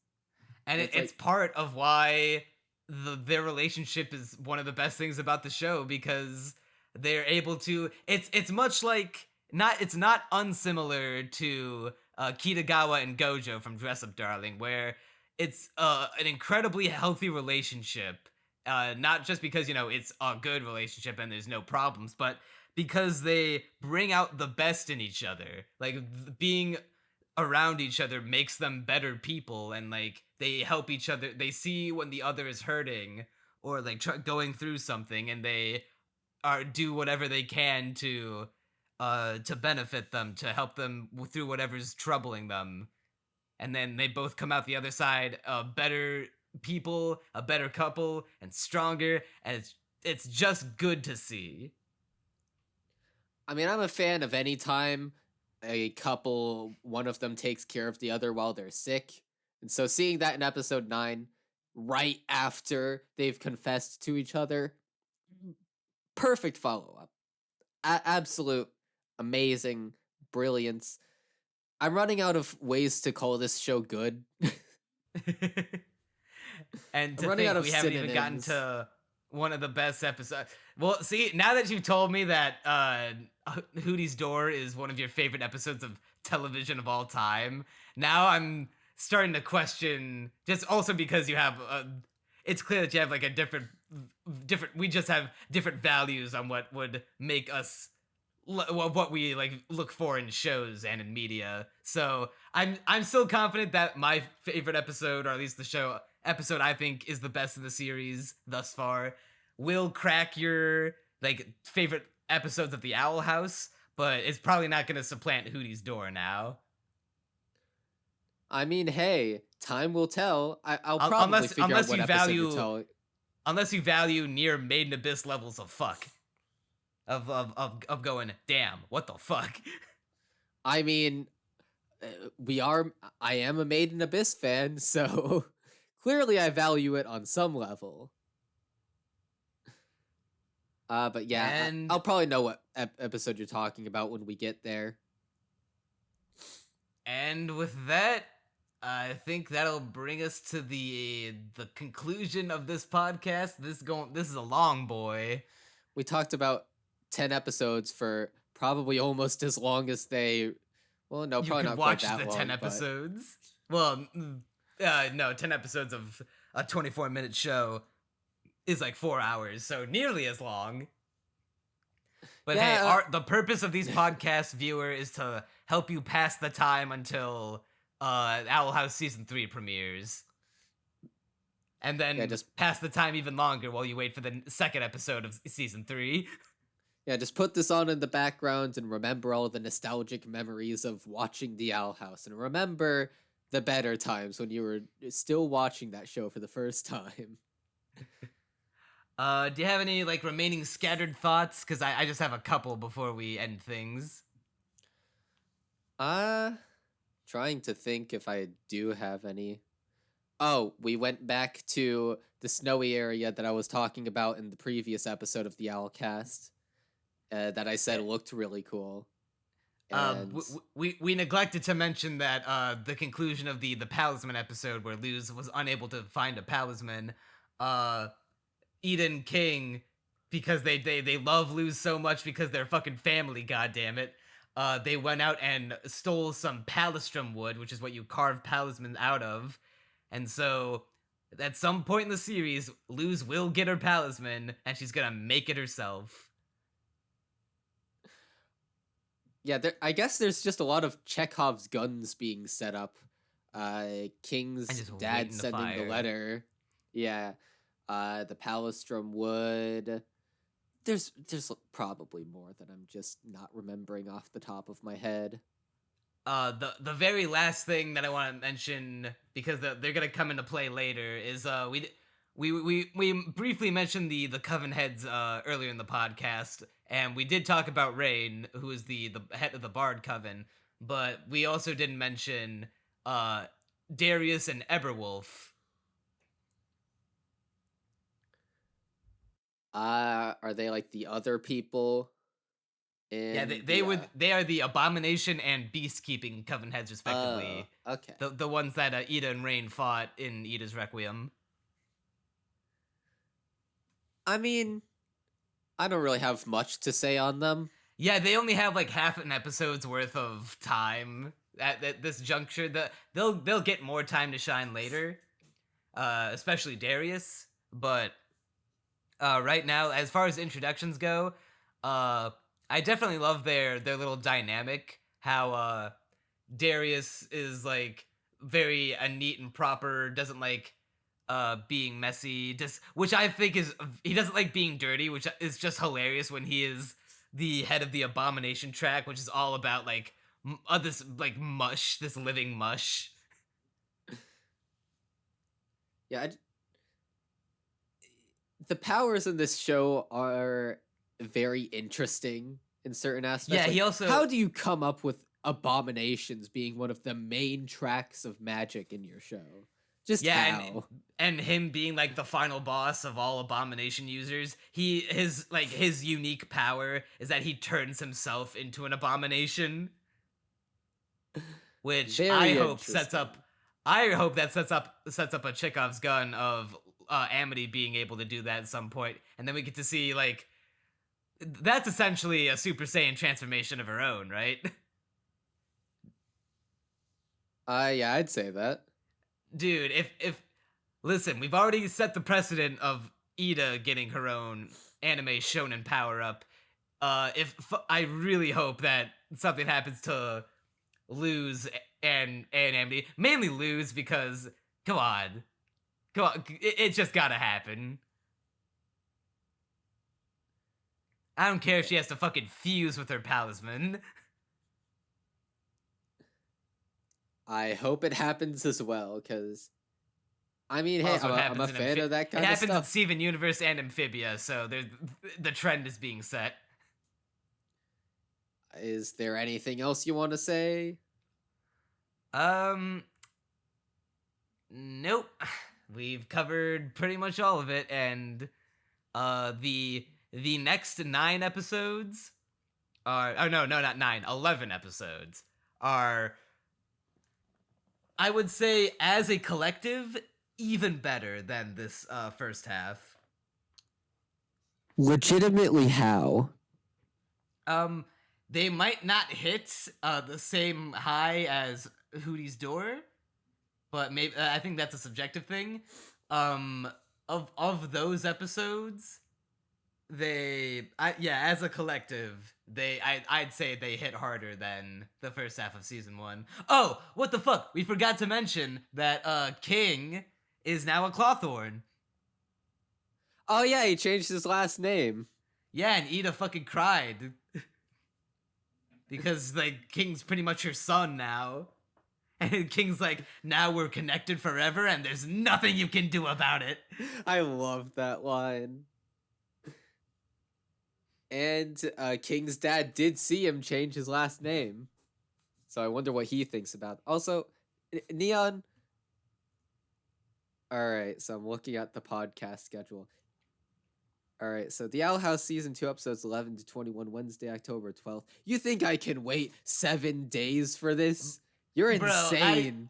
As long as you take the notes, granted, mind you, how soon you watch the episodes will be inversely proportionate to how soon you'll be able to talk about them, so keep that in mind. If you want to watch them all in one day and take notes and just try to remember for the next time we record next week, be my guest. But that's your call to make, buddy. You've put me in a tough position, right? So theoretically, I could just divvy them out throughout the week. You think I can hold back? You think I'm not just gonna binge them all in one day? All right. So that's out of the question. So then I can watch them all like tomorrow or something. Do you think I can wait that long to talk about the episodes?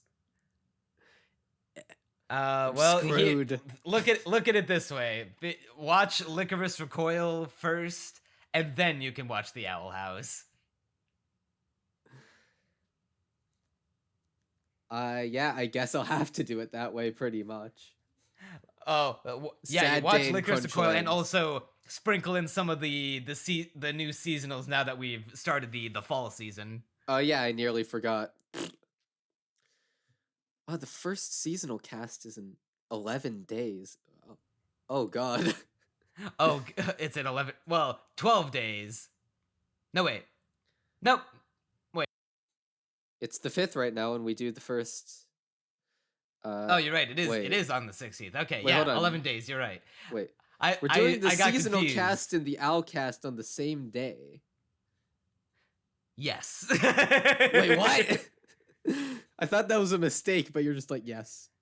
Oh, well, because that was not the original plan, but then Dana Terrace was like, yeah, but what if we did this? How could Dana Terrace? How could she? Well, also I think the season 3 podcast will be one of the shortest we've done, because I don't know if we could talk for 2 hours for one 44-minute episode. I think that might just be like an hour to an hour and a half at most. I mean, don't count your chickens before they hatch. I don't know. Maybe they'll break up Lumity and we'll just spend like 3 hours crying in front of the microphone. if they broke up Lumity, this would go from one of my favorite shows to one of my least favorite. Like that. What if they just straight up kill Amity in front of us? What if the Hooty thing I said earlier just came to pass?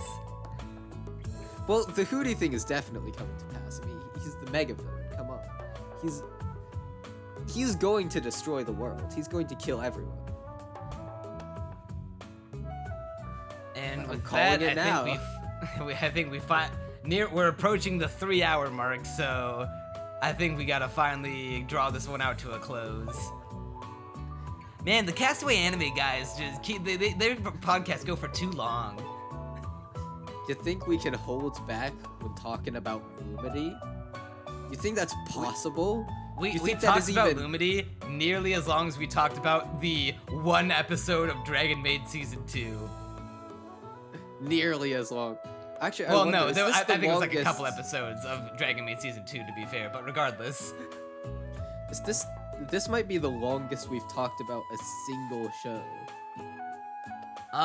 Yeah. Just I'm goes to pretty show sure how it is. stacked it is. And Yeah, how much dude, we there's a like lot to talk Lumity. about. This is a good-ass show. I felt like there was way more to talk about in this block than the last block of episodes. Remember when I said this is the good part? This is what I meant. Yeah, I do remember. I do remember that. Which is still astonishing to me because of how good it was beforehand. But I digress. I think we've tried to end the episode like 3 times at this point. So let's Alright, give it fine. a proper We'll conclusion. do the plugs. If you enjoyed the nearly 3-hour Owl House podcast, and come on, if you're a true Owlhead and you've stuck it up for this long, the least you could do is subscribe, like, head on down to the comments, tell us what you thought. How are you excited for Owl House Season 3? That's a rhetorical question, of course you are. And especially, do not forget to subscribe. We will be covering Season 3 as it comes out. A first for the Castaway Anime podcast. So get excited for that. A lot of cool stuff on the horizon. The fall seasonal cast will be coming out about a week after this goes up. And yeah, that's pretty much about it for right now. So thank you very much for watching this episode of Castaway Anime. I'm Neon Manta, And I'm Crunchy Bagels. and you'll see us next hoot. Next to... Okay. Hoot hoot.